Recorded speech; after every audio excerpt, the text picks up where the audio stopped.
ಏಕಾದಶಂ ಗಣಪತಿಂ ದ್ವಾದಶಂ ತು ಗಜಾನನಂ ದ್ವಾದಶೈತಾನಿ ನಾಮಾನಿ ತ್ರಿಸಂಧ್ಯಯಃ ಪಠೇ ನರಃ ನ ಚ ವಿಘ್ನಭಯಂ ತಸ್ಯ ಸರ್ವಸಿದ್ಧಿಕರಂ ಪ್ರಭೋ.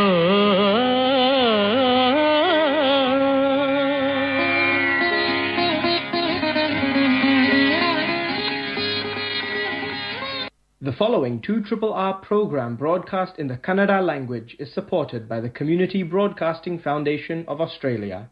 He Gananayaka Vighna Vinashaka Buddhi Pradayaka Sukhadayaka. हे गणनायक विघ्न विनाशक बुद्धिप्रदायक सुखदायक सिद्धि विनायक बाप्रमथनायक सिद्धि विनायक बाप्रमथनायक गजराजमस्तक शुभदायक गजराजमस्तक शुभदायक हे गणनायक विघ्न विनाशक बुद्धिप्रदायक सुखदायक. ದೀಪಾವಳಿ ದೀಪಾವಳಿ ಗೋವಿಂದ ಲೀಲಾವಳಿ. ದೀಪಾವಳಿ ಅಂದರೆ ಸಡಗರ, ಸಂಭ್ರಮ, ನಗು, ಬಗೆ ಬಗೆಯ ಸಿಹಿ ತಿಂಡಿಗಳು. ಸಿಡ್ನಿ ಕನ್ನಡವಾಣಿ ತಂಡದಿಂದ ಎಲ್ಲ ಕೇಳಿಗರಿಗೆ ದೀಪಾವಳಿ ಹಬ್ಬದ ಶುಭಾಶಯಗಳು ಮತ್ತು ನಮಸ್ಕಾರಗಳು. ಈ ದೀಪಾವಳಿ ಹಬ್ಬದಂದು ದೇವರು ನಿಮಗೆಲ್ಲರಿಗೂ ಆರೋಗ್ಯ, ಆಯುಷ್ಯ, ಐಶ್ವರ್ಯ, ಸುಖ, ನೆಮ್ಮದಿ ಕೊಡಲಿ ಅಂತ ನಾವು ಹಾರೈಸ್ತಾ ಇದ್ದೀವಿ. ಇವತ್ತು ಅಕ್ಟೋಬರ್ 19, 2025 2RRR ಸಿಡ್ನಿ ಕನ್ನಡವಾಣಿ ಬಾನುಲಿ ಕಾರ್ಯಕ್ರಮದ ನೇರ ಪ್ರಸಾರಕ್ಕೆ ನಿಮ್ಮನ್ನು ಆತ್ಮೀಯವಾಗಿ ಸ್ವಾಗತ ಕೋರ್ತಾ ಇದ್ದೀನಿ. ನಾನು ಮಹೇಶ್ ರಾವ್. ಇವತ್ತು ಒಂದು ವಿಶೇಷ ಕಾರ್ಯಕ್ರಮ. ಸೊ ಫುಲ್ಲಿ ಪ್ಯಾಕ್ಡ್ ಪ್ರೋಗ್ರಾಮ್ ಆಗಿದೆ. ಇವತ್ತು ನನ್ನ ಜೊತೆ ಶ್ರೀ ರಾಜ್ ನಟರಾಜನ್ ಅವರಿದ್ದಾರೆ. ನಮಸ್ಕಾರ ಸರ್. ತುಂಬಾ ದಿನದ ಆದ್ಮೇಲೆ ನೀವು ಬಂದು ಅದನ್ನ ಹೇಳ್ತಾ ಇದ್ನಲ್ಲ, ನಿಮಗೆ ತುಂಬಾ ದಿನ ಆಗಿತ್ತು ಬಂದು. ನಮಗೆ ಎಲ್ಲಿ 2RRR ಸ್ಟೇಷನ್ ಸ್ಟುಡಿಯೋ ದಾರಿನೇ ತಪ್ಪೋಗುತ್ತೇನೋ ಅಂದ್ಕೊಂಡಿದ್ದೆ ನಾನು. ಆದರೆ ದೀಪಾವಳಿ ಶುಭಾಶಯಗಳನ್ನು ನಾನು ಸಹ ನಮ್ಮ ಶ್ರೋತೃವರ್ಗದವರಿಗೆಲ್ಲ ಹೇಳ್ತಾ, ದೀಪಾವಳಿ ಒಂದು ಬರೀ ಭಾರತದ ಹಿಂದೂಗಳ ಧರ್ಮದವರ ಹಬ್ಬ ಆದರೂ ಸಹ ಪ್ರಪಂಚದಾದ್ಯಂತ ಹರಡಿ, ಇಲ್ಲೂ ಸಹ ಸಿಡ್ನಿನಲ್ಲೂ ಸಹ ನೀವು ನೋಡ್ತಾ ಇರ್ಬೋದು, ಎಲ್ಲ ಕಡೆನೂ ಎಲ್ಲ ಪಾರ್ಲಿಮೆಂಟ್ ಹೌಸಲ್ಲೂ, ಸ್ಟೇಟ್ ಪಾರ್ಲಿಮೆಂಟಲ್ಲಿ ನಾನು ಹೇಳ್ತಾ ಇರೋದು, ಇಲ್ಲಿ ನ್ಯೂ ಸೌತ್ ವೇಸ್ಟ್ ಪಾರ್ಲಿಮೆಂಟಲ್ಲೂ ಆಯಿತು, ಆಮೇಲಿಂದ ಸಿಡ್ನಿ ಅಪ್ರಾ ಹೌಸ್ನ ದೀಪಾವಳಿ ಕಲರ್ಸಲ್ಲಿ ಅವರು ಲೈಟ್ ಅಪ್ ಮಾಡಿರೋದು ನಮಗೆಲ್ಲ ಬಹಳ ಸಂತೋಷ ವಿಷಯ. ಯಾಕೆಂತಂದರೆ ಅಪ್ರಾ ಹೌಸ್ ಸಿಡ್ನಿನ್ ಬಿಟ್ಟರೆ ಎಲ್ಲರೂ ಭಾರತದಲ್ಲಿ ನೀವು ಯಾರ ಹತ್ರ ಹೋಗಿ ಮಾತಾಡೋದು ಸಹ ಅವ್ರು ಹೇಳ್ತಾರೆ ಅಪ್ರಾ ಹೌಸ್ ನಮಗೆ ತೋರಿಸ್ಬಿಡಿ ಸರ್ ಅಂತ. ಅದನ್ನು ಅದು ಅಲ್ಲದೆ ಭಾರತದ ಸ್ವಾತಂತ್ರ್ಯ ದಿನಾಚರಣೆ ದಿನ ಅವರು ಬಾವುಟದ ಕಲರನ್ನು ಸಹ ಹಾಕ್ತಾರೆ ಇದನ್ನ. ಇದೊಂದು ವಿಶೇಷ. ಅದರಿಂದ ನಮಗೆಲ್ಲ ಬಹಳ ಸಂತೋಷ. ದೀಪಾವಳಿ ಶುಭಾಶಯಗಳು ಮತ್ತೊಮ್ಮೆ. ಆಮೇಲೆ ನೀವು ಈಗ ನಿವೃತ್ತ ಪೊಲೀಸ್ ಅಧಿಕಾರಿ ಶ್ರೀ VS ಪ್ರಭಾಕರ್ ಅವರು ಸಿಡ್ನಿಗೆ ಬಂದಿದ್ದಾರೆ, ಭೇಟಿ ಮಾಡ್ತಾ ಇದ್ದಾರೆ. ಅವ್ರ ಜೊತೆ ನೀವು ಮಾತಾಡಿದ್ರೆ ಒಂದು ವಿಶೇಷ ಸಂದರ್ಶನ. ಹೌದು. ಅವ್ರಿಗೆ ನರಸಿಂಹ ಕೌಶಿಕ್ ಅಂತಿದ್ದಾರೆ, ನೀವು ನೋಡಿರ್ಬೋದು, ಭೇಟಿ ಮಾಡಿದ್ದೀರಾ. ವೀಣಾ ಮತ್ತು ನರಸಿಂಹ ಅವರ ಮನೆಗೆ ಬಂದಿದ್ರು ಅವರು, ಅವರ ಕ್ಲಾಸ್ಮೇಟ್ ಅಂತ ಅವರು. ಅದರಿಂದ ಅವಕಾಶ ಸಿಕ್ತು, ಕೇಳೋಣ. ಅದೇ ಇದು ಕೇಳಿ. ಶ್ರೀ VS ಪ್ರಭಾಕರ್ ನಿವೃತ್ತ ಪೊಲೀಸ್ ಅಧಿಕಾರಿ, ಅವ್ರ ಜೊತೆ ಶ್ರೀ ರಾಜ್ ನಟರಾಜನ್ ಅವರು ಮಾಡಿದ ವಿಶೇಷ ಸಂದರ್ಶನ. ಈ ಹಾಡು ಕಳಿಸಿದ್ದಕ್ಕೆ ಧನ್ಯವಾದಗಳು. ಹೀಗೆ ಹೆಚ್ಚು ಹಾಡುಗಳನ್ನ ಕಳಿಸ್ತಾನೆ ಇದೆ.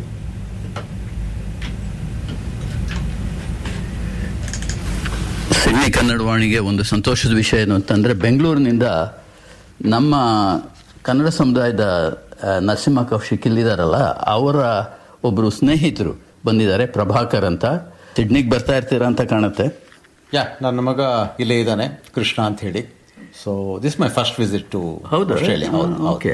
ಸೊ ಬಿಕಾಸ್ ಅವನು ಬಂದು 1-2 ವರ್ಷ ಆಯ್ತು ಅಷ್ಟೇ. ಸೊ ಈ ವರ್ಷ ಬಂದಿದ್ವಿ ನಾವು. ಇನ್ನು ಮುಂದೆ of course it be more frequent. ಅದು ಸರಿ. ಅಲ್ಲ, ನೀವು ಅದಕ್ಕೇನೆ ನಿಮಗೆ ಆಸ್ಟ್ರೇಲಿಯಾಕ್ಕೆ ಸ್ವಾಗತ ಮತ್ತು ಸಿಡ್ನಿ ಕನ್ನಡವಾಣಿಗೂ ಸ್ವಾಗತ. ಆಮೇಲೆ ನಿಮ್ಮ ವಿಷಯ ಸ್ವಲ್ಪ ತಿಳ್ಕೊಳ್ಳೋಣ. ನಿಮ್ಮ ಊರಲ್ಲಿ ಹುಟ್ಟು ಬೆಳೆದಿದ್ದು, ವಿದ್ಯಾಭ್ಯಾಸ, ಅದಾದಮೇಲೆ ನೀವು ಪೊಲೀಸ್ ಫೋರ್ಸಿಗೆ ಸೇರಿದ್ದು, ಇದ್ರ ವಿಷಯವಾಗಿ ನಮ್ಮ ಶ್ರೋತೃಗಳಿಗೆ ಸ್ವಲ್ಪ ತಿಳಿಸ್ಕೊಡಿ. ನಾನು ಆ್ಯಕ್ಚುಲಿ ಚಿಂತಾಮಣಿ ನಮ್ಮದು ನೇಟಿವ್ ಪ್ಲೇಸ್. ಆವಾಗ ನಮ್ಮ ತಂದೆ ಬೀರೂರಲ್ಲಿ ಕೆಲಸ ಮಾಡ್ತಾಯಿದ್ರು, ಚಿಕ್ಕಮಗಳೂರು ಡಿಸ್ಟ್ರಿಕ್ಟಲ್ಲಿ.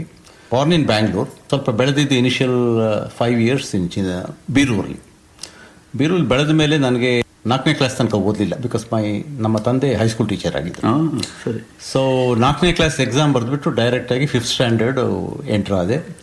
5th 6th ಬೀರೂರಲ್ಲಿ ಓದಿದೆ. Then came to Chintamani. 7th 8th 9th 10th ಅಲ್ಲೇ ಚಿಂತಾಮಣಿ ಹೈಸ್ಕೂಲಲ್ಲಿ ಓದಿದ್ದು. 10th ಅಲ್ಲಿದ್ದಾಗ ನಮ್ಮ ತಂದೆಯವರು ತೀರ್ಕೊಂಡ್ರು. SLCಲಿ I got first class. Then ನಮ್ಮ ಗ್ರ್ಯಾಂಡ್ ಫಾದರ್ ಏನು ಹೇಳಿದ್ರು, ಬೆಟರ್ ಗೋ ಟು ಬ್ಯಾಂಗ್ಳೂರಲ್ಲಿ ಎಜುಕೇಷನ್ ಫೆಸಿಲಿಟೀಸ್ ಚೆನ್ನಾಗಿರುತ್ತೆ ಅಂಥೇಳಿ. Came to Bangalore and then national ಕಾಲೇಜ್ಗೆ ಅಪ್ಲೈ ಮಾಡಿದೆ. Got a seat in national college. ಇರಕ್ಕೆ ಜಾಗ ಅಂದರೆ ನಮ್ಮ ಸೋದರ ಮಾವ್ರ ಮನೆ ಇತ್ತಲ್ಲಿ, ಮಲೇಶ್ವರ ಮನೆ. So I stayed with them. So 4 ವರ್ಷ PUC ಆ್ಯಂಡ್ BSc ಅಲ್ಲೇ ಓದಿದೆ. 71ಗೆ ಐ ಫಿನಿಶ್ ಮೈ ಗ್ರ್ಯಾಜುಯೇಷನ್ ಇದರಲ್ಲಿ. Then 72 I had nothing to do, because 18 ವರ್ಷ ಆಗಿಲ್ಲ ಯಾವುದೇ ಕೆಲಸಕ್ಕೆ ಅಪ್ಲೈ ಮಾಡಬೇಕಾದ್ರೆ. ದೆನ್ 72 ಆಗ್ತಾ ಇದ್ದಂಗೆ ಅಪ್ಲೈ ಮಾಡಿದೆ. The very first application I got selected. 73 I join service at the age of 19. So that's how I got into police.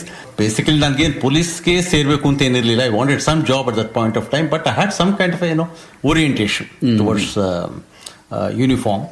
ಬೇರೆ ನಮ್ಮ ಫ್ರೆಂಡ್ಸ್ ಆ್ಯಕ್ಚುಲಿ ನರಸಿಂಹ ದೇವರ್ ಆಲ್ ನಮ್ಮ ಕಸಿನ್ಸು ಅವರೆಲ್ಲ very brilliant students of national college ಅವರೆಲ್ಲ. They got into engineering. ನನಗೆ engineering ಸಿಗಲಿಲ್ಲ first ಇದರಲ್ಲಿ. Second ಲಿಸ್ಟಲ್ಲಿ ಸಿಕ್ತು BMS ಕಾಲೇಜ್.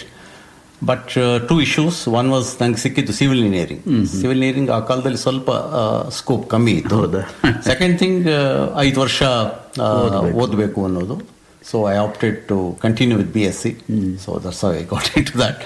ಆ್ಯಂಡ್ ಸ್ವಲ್ಪ ಫಿಸಿಕಲ್ ಫಿಟ್ನೆಸ್ ಕಡೆ ಇದ್ರ ಕಡೆ ಜಿಮ್ಗೆ ಹೋಗೋದು ಇದು ಓದಿದಲ್ಲ. ನಮ್ಮ ಮನೇಲಿ ಬೈಯೋದು, ಏನೇ ಜಿಮ್ಗೆ ಹೋಗಿ ಏನು ಮಾಡ್ಬೇಕು, ನೀವು ಪೈಲ್ವಾನ್ ಆಗಬೇಕಾಗಿತ್ತು ಅಂತೇಳಿ. ಬಟ್ ಒಂದು ಕಸರತ್ತು ಮಾಡಬೇಕು, ಇದು ಮಾಡಬೇಕು, I have to keep my body fit ಅಂತೇಳಿ ಒಂದು ಮೊದಲಿಂದ ಇದ್ದಿತ್ತು.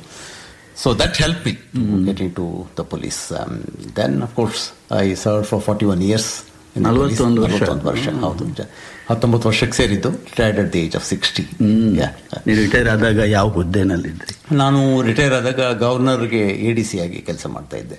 AD Corps ಅಂತ ಹೇಳಿ. It's actually like an executive secretary to the governor. So whenever he's on the move, ಆಫೀಸಲ್ಲಿದ್ದಾಗ there is secretary, there is an IAS officer who looks after his appointments. ಅದು ಇದೆಲ್ಲ everything process through the ADC, governor ಹತ್ರ ಇದು ಮಾಡಬೇಕಾದ್ರೆ. So he's the key person in the establishment.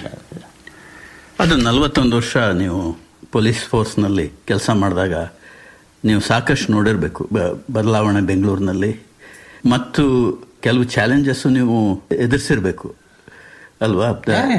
Transformation ಏನಾಗಿದೆ 73ಲಿ ಯಾವುದು system ಇತ್ತು, police system, and by the time ನಾನು retire ಆಗೋಷ್ಟೊತ್ತಿಗೆ ಯಾವ ಪರಿಸ್ಥಿತಿ ಇತ್ತು ಅನ್ನೋದು ಭಾಳಷ್ಟು ಬದಲಾವಣೆಗಳು. ಯೂನಿಫಾರ್ಮಿಂದ ಹಿಡ್ಕೊಂಡು ದೆನ್ ಈವನ್ ಸ್ಟ್ರಕ್ಚರಲ್ ಚೇಂಜಸ್. ನಾವು ಫಸ್ಟು ಇದ್ದಾಗ ಬರೀ ಇನ್ಸ್ಪೆಕ್ಟರ್ ಜನರಲ್ ಪೊಲೀಸ್ ಒಬ್ಬರೇ ಇದ್ದಿತ್ತು. By the time I retired they was director general and inspector general police was the heading the police force. 9 to 10 ADGs, IGs ಅಂತೂ ಒಂದು 18-20 ಜನ IGs. ಬೃಹದಾಕಾರವಾಗಿ ಬೆಳೆದಂಥ ಒಂದು ಪೊಲೀಸ್. ಆ್ಯಂಡ್ ಅಡ್ಮಿನಿಸ್ಟ್ರೇಷನಲ್ಲಿ ಬಹಳಷ್ಟು ಬದಲಾವಣೆಗಳು ಕಂಡು ಬಂತು. Of course it's very natural. ಏನಾಗುತ್ತೆ, ಸೋಷಿಯಲ್ ಚೇಂಜಸ್ ಹೆಂಗಾಗ್ತಾ ಇರುತ್ತೆ, ಅದಕ್ಕೆ ತಕ್ಕಂತೆ ಪೊಲಿಟಿಕಲ್ ಚೇಂಜಸ್ಸು ಬದಲಾವಣೆ ಆಗ್ತಾ ಇರುತ್ತೆ, ಲೋಕಲ್ ಬದಲಾವಣೆ ಆಗುತ್ತೆ, ಮತ್ತು ಇಂಟರ್ನ್ಯಾಷನಲ್ ಯಾವ ರೀತಿ ಬದಲಾವಣೆ ಆಗುತ್ತೆ ಅದು ಕೂಡ ಒಂದು ಇಂಪ್ಯಾಕ್ಟ್ ಇರುತ್ತೆ. ಟೆಕ್ನಾಲಜಿ ಪ್ರತಿಯೊಂದು ಹೇಳೋದು ಬಹಳ ಕಷ್ಟ. In fact it's very elaborate. ಇದು ಜನರ ಒಂದು ಮನೋಭಾವನೆ ಕೂಡ ಬರ್ತಾ ಬರ್ತಾ ಏನಾಗ್ತಿ, ಎಸ್ಪೆಷಲಿ ಈ IT ಸೆಕ್ಟರ್ ಇದೆಲ್ಲ ಬಂದ ಮೇಲೆ crimes, financial stability, power, money power ಎಲ್ಲ ಪ್ರತಿಯೊಂದು ಬದಲಾವಣೆಗಳು ಬಂತು. ಸೈಬರ್ ಕ್ರೈಮ್ಸ್ ಶುರು ಆಯಿತು. ಮೊದಲು ಸೈಬರ್ ಕ್ರೈಮ್ ಇರಲಿಲ್ಲ. ನಾವು ಸೇರಿದಾಗಲೆಲ್ಲ in fact only way of communicate was a landline.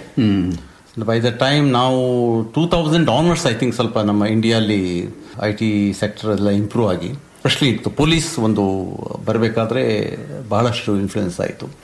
ನಾನು ಹೇಳಬೇಕು ಅಂತಂದರೆ ನನಗೂ ಇನ್ಫ್ಯಾಕ್ಟ್ ಯಾವ ಎಕ್ಸ್ಪೋಜರ್ ಇರಲಿಲ್ಲ. 99 ನಮ್ಮ ಮಿಸ್ಟರ್ ಬಘೇಲ್ ಅಂತ ಹೇಳಿ ಒಬ್ಬರು there was one DCP was senior officer to me. ಅವ್ರು ಆಗ್ತಾನೆ ಒಂದು UN ಮಿಷನ್ಗೆ ಹೋಗಿ ಬಂದಿದ್ರು. ಸೊ ಅವರು ನಮಗೆ ಸ್ವಲ್ಪ ಒಂದು ಕೋರ್ಸ್ ಕಂಡಕ್ಟ್ ಮಾಡಿ ಒಂದು ಬೇಸಿಕ್ ನಾಲೆಜ್ ಕೊಟ್ಟರು. ಏನು ಅಂತಂದರೆ ಇಮೇಲ್ ಹೇಗೆ ಕಳಿಸ್ಬೇಕು. ಅವಾಗಿನ್ನೂ ಮೊಬೈಲ್ ಬಂದಿರಲಿಲ್ಲ ಇಂಡಿಯಾಗೆ. ಮೇಬಿ ಬಂದಿತ್ತೇನೋ, but only rich could afford ಅಷ್ಟೇ, not a common man.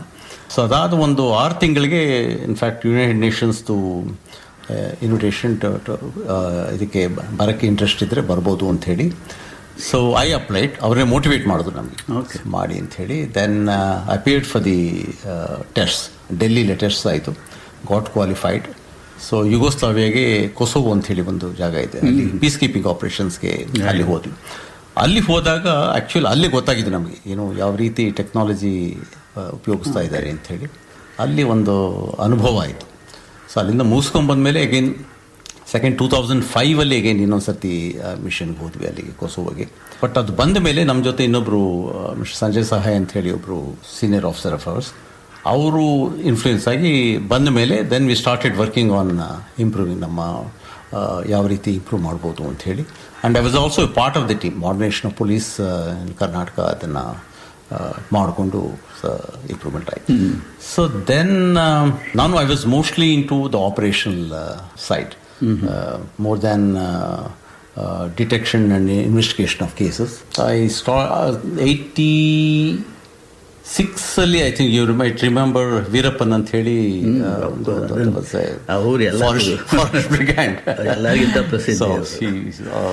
So ಅವಾಗೆಲ್ಲ ಒಂದು ಟಾಸ್ಕ್ ಫೋರ್ಸ್ ಅಂತ ಹೇಳಿ ಕಾನ್ಸ್ಟಿಟ್ಯೂಟ್ ಮಾಡಿದ್ರು. ದೆನ್ ಸರಿಯಾಗಿ ಸಕ್ಸಸ್ ಆಗಲಿಲ್ಲ. Then 93 then mister Shankar Bidri ಅವರು, so she was made the SIT chief, so STF chief ಅವಾಗ. ಸೊ ಆವಾಗಿಂದ ಆ್ಯಕ್ಚುಲಿ ರಿಯಲ್ ಆಪರೇಷನ್ ಶುರು ಆಗಿತ್ತು. So then I was inducted to it. ಅದು ಏನಾಯಿತು ಅಂದರೆ ಅದಕ್ಕೆ ಬರೋಕ್ಕೆ ಕಾರಣ ಅಂತಂದರೆ ಮೈ ಬ್ಯಾಕ್ಗ್ರೌಂಡ್ ಇದರಲ್ಲಿ ನಾನು SPGಲಿ ಕೆಲಸ ಮಾಡಿದ್ದೆ before that. 86-87 special protection group, that's prime minister ಸೆಕ್ಯೂರಿಟಿಗೆ ಐ ವಾಸ್ ಆಪ್ಟೆಡ್. ಸೊ ಅಲ್ಲಿಗೇನು ಹೋಗಿ ನಾನು ಅಲ್ಲಿ ಕೆಲಸ ಮಾಡ್ಕೊಂಡ್ಬಂದೆ. ಆ ಬ್ಯಾಕ್ಗ್ರೌಂಡಿಂದ ಏನು ನಮ್ಮ ಆಫೀಸರ್ಸ್ ಏನು ತಿಳ್ಕೊಂಡು ಬಂದೆ, because he's a qualified person, so he should be in the team ಅಂಥೇಳಿ. So I got to the ಅಲ್ಲಿ. Of course it was again a different experience living in the forest. No communication, mobiles ಇರಲಿಲ್ಲ. ಭಾಳ face ಮಾಡಿದ್ರು ಅಂದರೆ ನಮ್ಮ family. ಯಾಕೆಂದರೆ ಯಾವಾಗ ಏನಾಗುತ್ತೆ ಅನ್ನೋದು ಗ್ಯಾರಂಟಿ ಇಲ್ಲ. ನಮ್ಮ ಪರಿಸ್ಥಿತಿ ಹೇಗಿತ್ತು ಅಂದರೆ ಕ್ಯಾಂಪಿಂದ ಹೊರಟ್ರೆ ಜೀವಂತವಾಗಿ ಬರ್ತೀವೋ ಇಲ್ವೋ ಅಂತೇಳಿ ಗ್ಯಾರಂಟಿ ಇಲ್ಲ. ಸ್ಪೆಷಲಿ ವೆಹಿಕಲಲ್ಲಿ ಹೋದ್ರಂತೂ, ಕಾನ್ವಾಯಲ್ಲಿ ಹೋದರೆ ಆಲ್ ದ ಮೋರ್ ರಿಸ್ಕ್ ಜಾಸ್ತಿ ಇತ್ತು. ಬಿಕಾಸ್ ಆಂಬ್ಯುಷಸ್ ಭಾಳ ಆಗ್ತಾಯಿತ್ತು. Lot of police officers lost their lifes ಅವಾಗ. Luckily and I too survived 2 attempts on my life. ದೇವತೆಯಿಂದ ಏನಾಗಲಿಲ್ಲ. ಬಟ್ ಫ್ಯಾಮಿಲಿಗೆ ಎವ್ರಿಡೇ ಟೆನ್ಷನ್, ಯಾವಾಗ ಏನಾಗುತ್ತೆ ಏನು ಅಂತೇಳಿ. ಒಂದು ಇನ್ಸಿಡೆಂಟಲ್ಲಿ ಹೇಗಾಯಿತು ಅಂತಂದರೆ, ಪ್ರಭಾಕರ್ ಅಂತೇಳಿ ಒನ್ ಆಫ್ ದಿ ಕಾನ್ಸ್ಟೇಬಲ್ಸ್ ಒಬ್ಬರು var sorted by Veerappan gang. ನಿಮ್ಮ ಹೆಸರಿನವ್ರೆ? ನನ್ನ ಹೆಸರಿನವ್ರೆ. ಅದು ಪೇಪರ್ ಬಂದ್ಬಿಡ್ತು. ಎಲ್ಲರಿಗೂ ಇವ್ರಿಗೆಲ್ಲ ಭಯ, ಏನಾಗಿದೆ ಏನು ಅಂತೇಳಿ. ದೆನ್ ನಾವು ಹೇಗೆ ತಿಳಿಸೋದು ಇವ್ರಿಗೆ? ನಮಗೂ ಕಮ್ಯುನಿಕೇಟ್ ಮಾಡೋಕ್ಕೆ ಆಸ್ಪದ ಇರ್ತಿರ್ಲಿಲ್ಲ. ಅಲ್ಲಿ ಒಂದು ರಾಮಾಪುರ ಅಂತ ಒಂದು ಪೊಲೀಸ್ ಸ್ಟೇಷನ್ ಇತ್ತು. ಅಲ್ಲಿಗೆ ಬಂದು ಫೋನ್ ಮಾಡ್ದಂಗೆ, ಅದರ್ವೈಸ್ ನಾನು ಇಲ್ಲಿಂದ ಅವ್ರಿಗೆ ಗೊತ್ತಿಲ್ಲ. ಸೊ ಆಮೇಲೆ ನಾನು ಬಂದು ಫೋನ್ ಮಾಡಿದ್ಮೇಲೆ ಗೊತ್ತಾಯ್ತು ನನಗೆ ಒಂದು ಆಗಿದೆ, ಇನ್ಸಿಡೆಂಟ್ ಆಗಿದೆ, ಇದು ಇದಾಗಿದೆ. So then I told them, ಇಲ್ಲ ನಾನು ಐ ಆಮ್ ಕ್ವೈಟ್ ಲೈಕ್.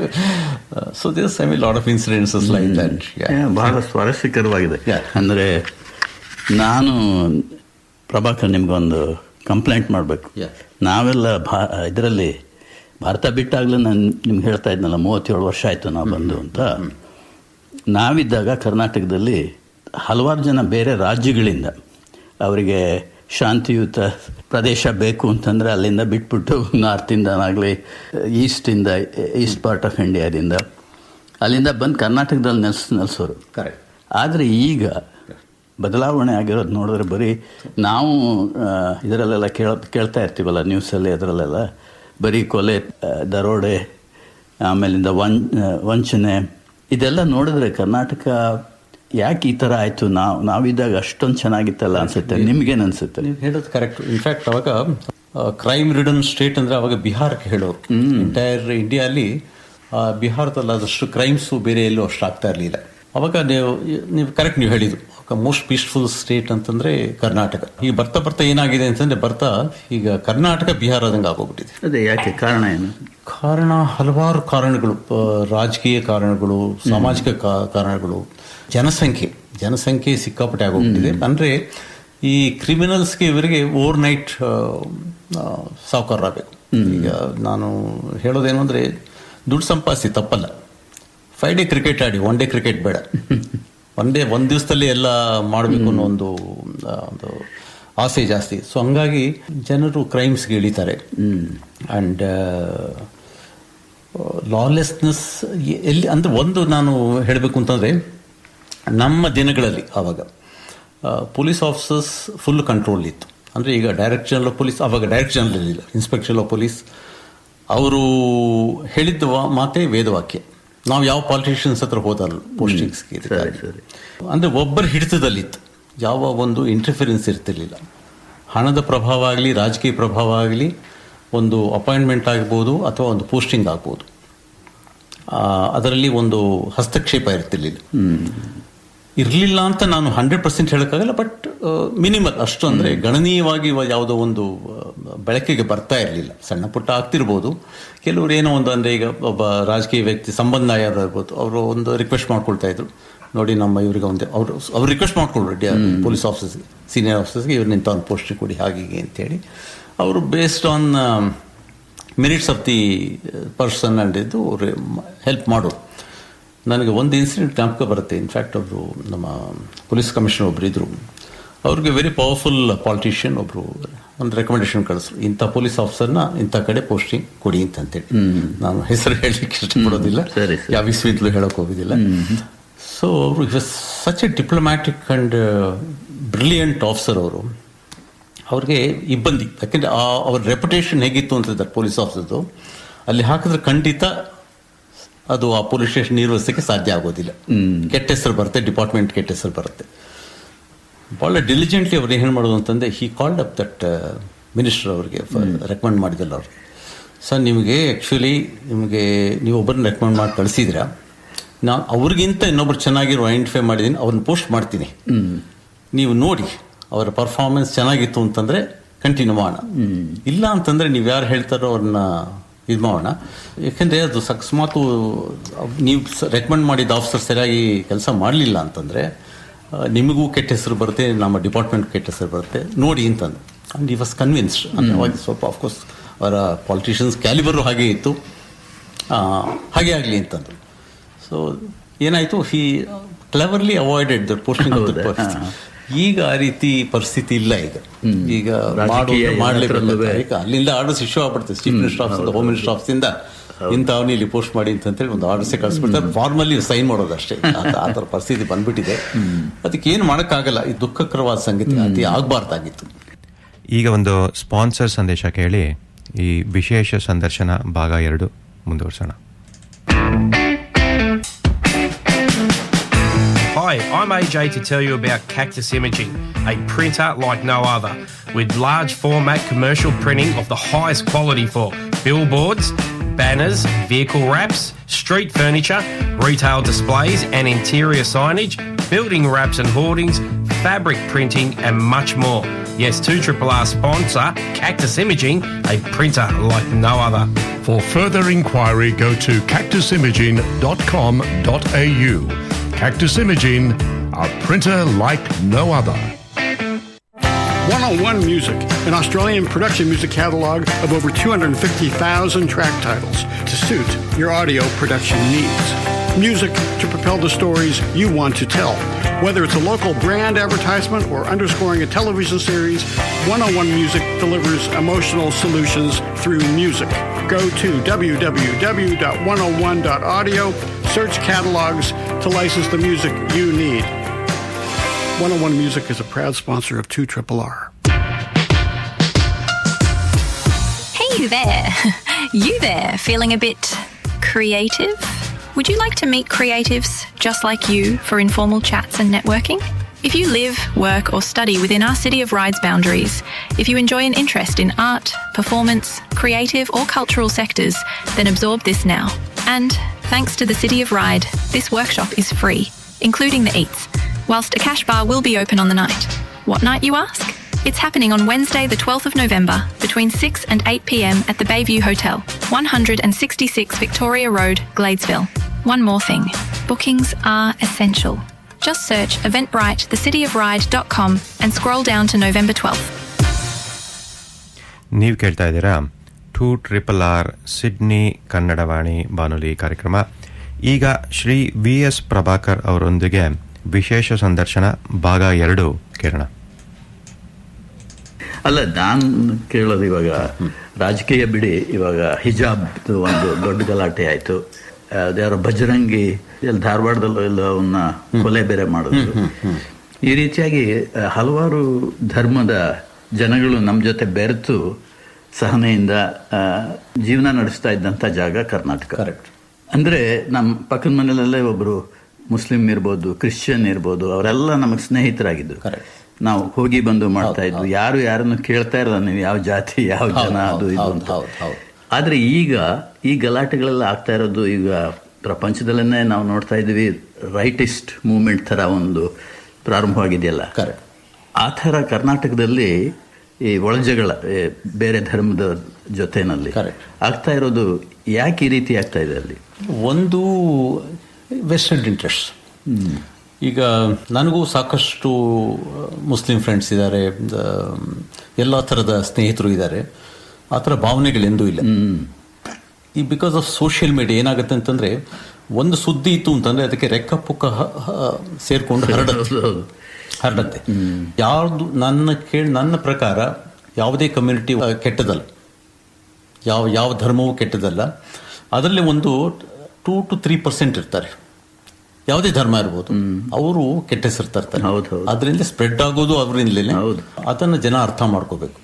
ಒಂದು ಥರ ಒಂದು ಕಹಿ ಒಂದು ಘಟನೆ ನಡೆದಾಗ ಪ್ರತಿಯೊಬ್ಬ ಮನುಷ್ಯನಲ್ಲೂ ಬರುತ್ತೆ, ಎಂಟೈರ್ ಇದು ಹಿಂಗೆ ಇರ್ಬೇಕು. ಇಲ್ಲ, ಅದು ಖಂಡಿತ ಅದಲ್ಲ. ಆ ಒಂದು ವ್ಯಕ್ತಿ ಕೆಟ್ಟವನು ಇರ್ಬೋದು ಅಷ್ಟೇ, ಆದರೆ ಅವನ ಧರ್ಮ ಕೆಟ್ಟದಲ್ಲ. ಸೊ ಯಾವಾಗಲೂ ಆ ಕ್ರೈಮ್ ಅನ್ನ ಕ್ರಿಮಿನಲ್ ಹೇಟ್ ಮಾಡಬೇಕು ಹೊರತು ನಾಟ್ ಒಂದು ಅದು ಹಬ್ಬಿಸ್ತಾರೆ. ಯಾಕೆಂದ್ರೆ ಅವ್ರದ್ದೇನೋ ಒಂದು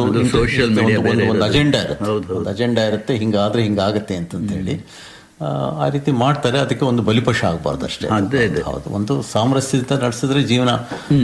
ಅವರು ನನ್ನ ಇದು ಒಂದೇನು ಅಂತಂದ್ರೆ, ಧರ್ಮದ ಇದು ಎಲ್ಲ ಅದು ಮನೆಗೆ ಸೀಮಿತವಾಗಿರ್ಬೇಕು. ಅದನ್ನ ಪಬ್ಲಿಕ್ ಅಲ್ಲಿ ಬಂದು ನೀ ಹಿಂಗ್ ಮಾಡು ಹಂಗ್ ಮಾಡು ಅನ್ನೋದು ಸರಿಯಲ್ಲ.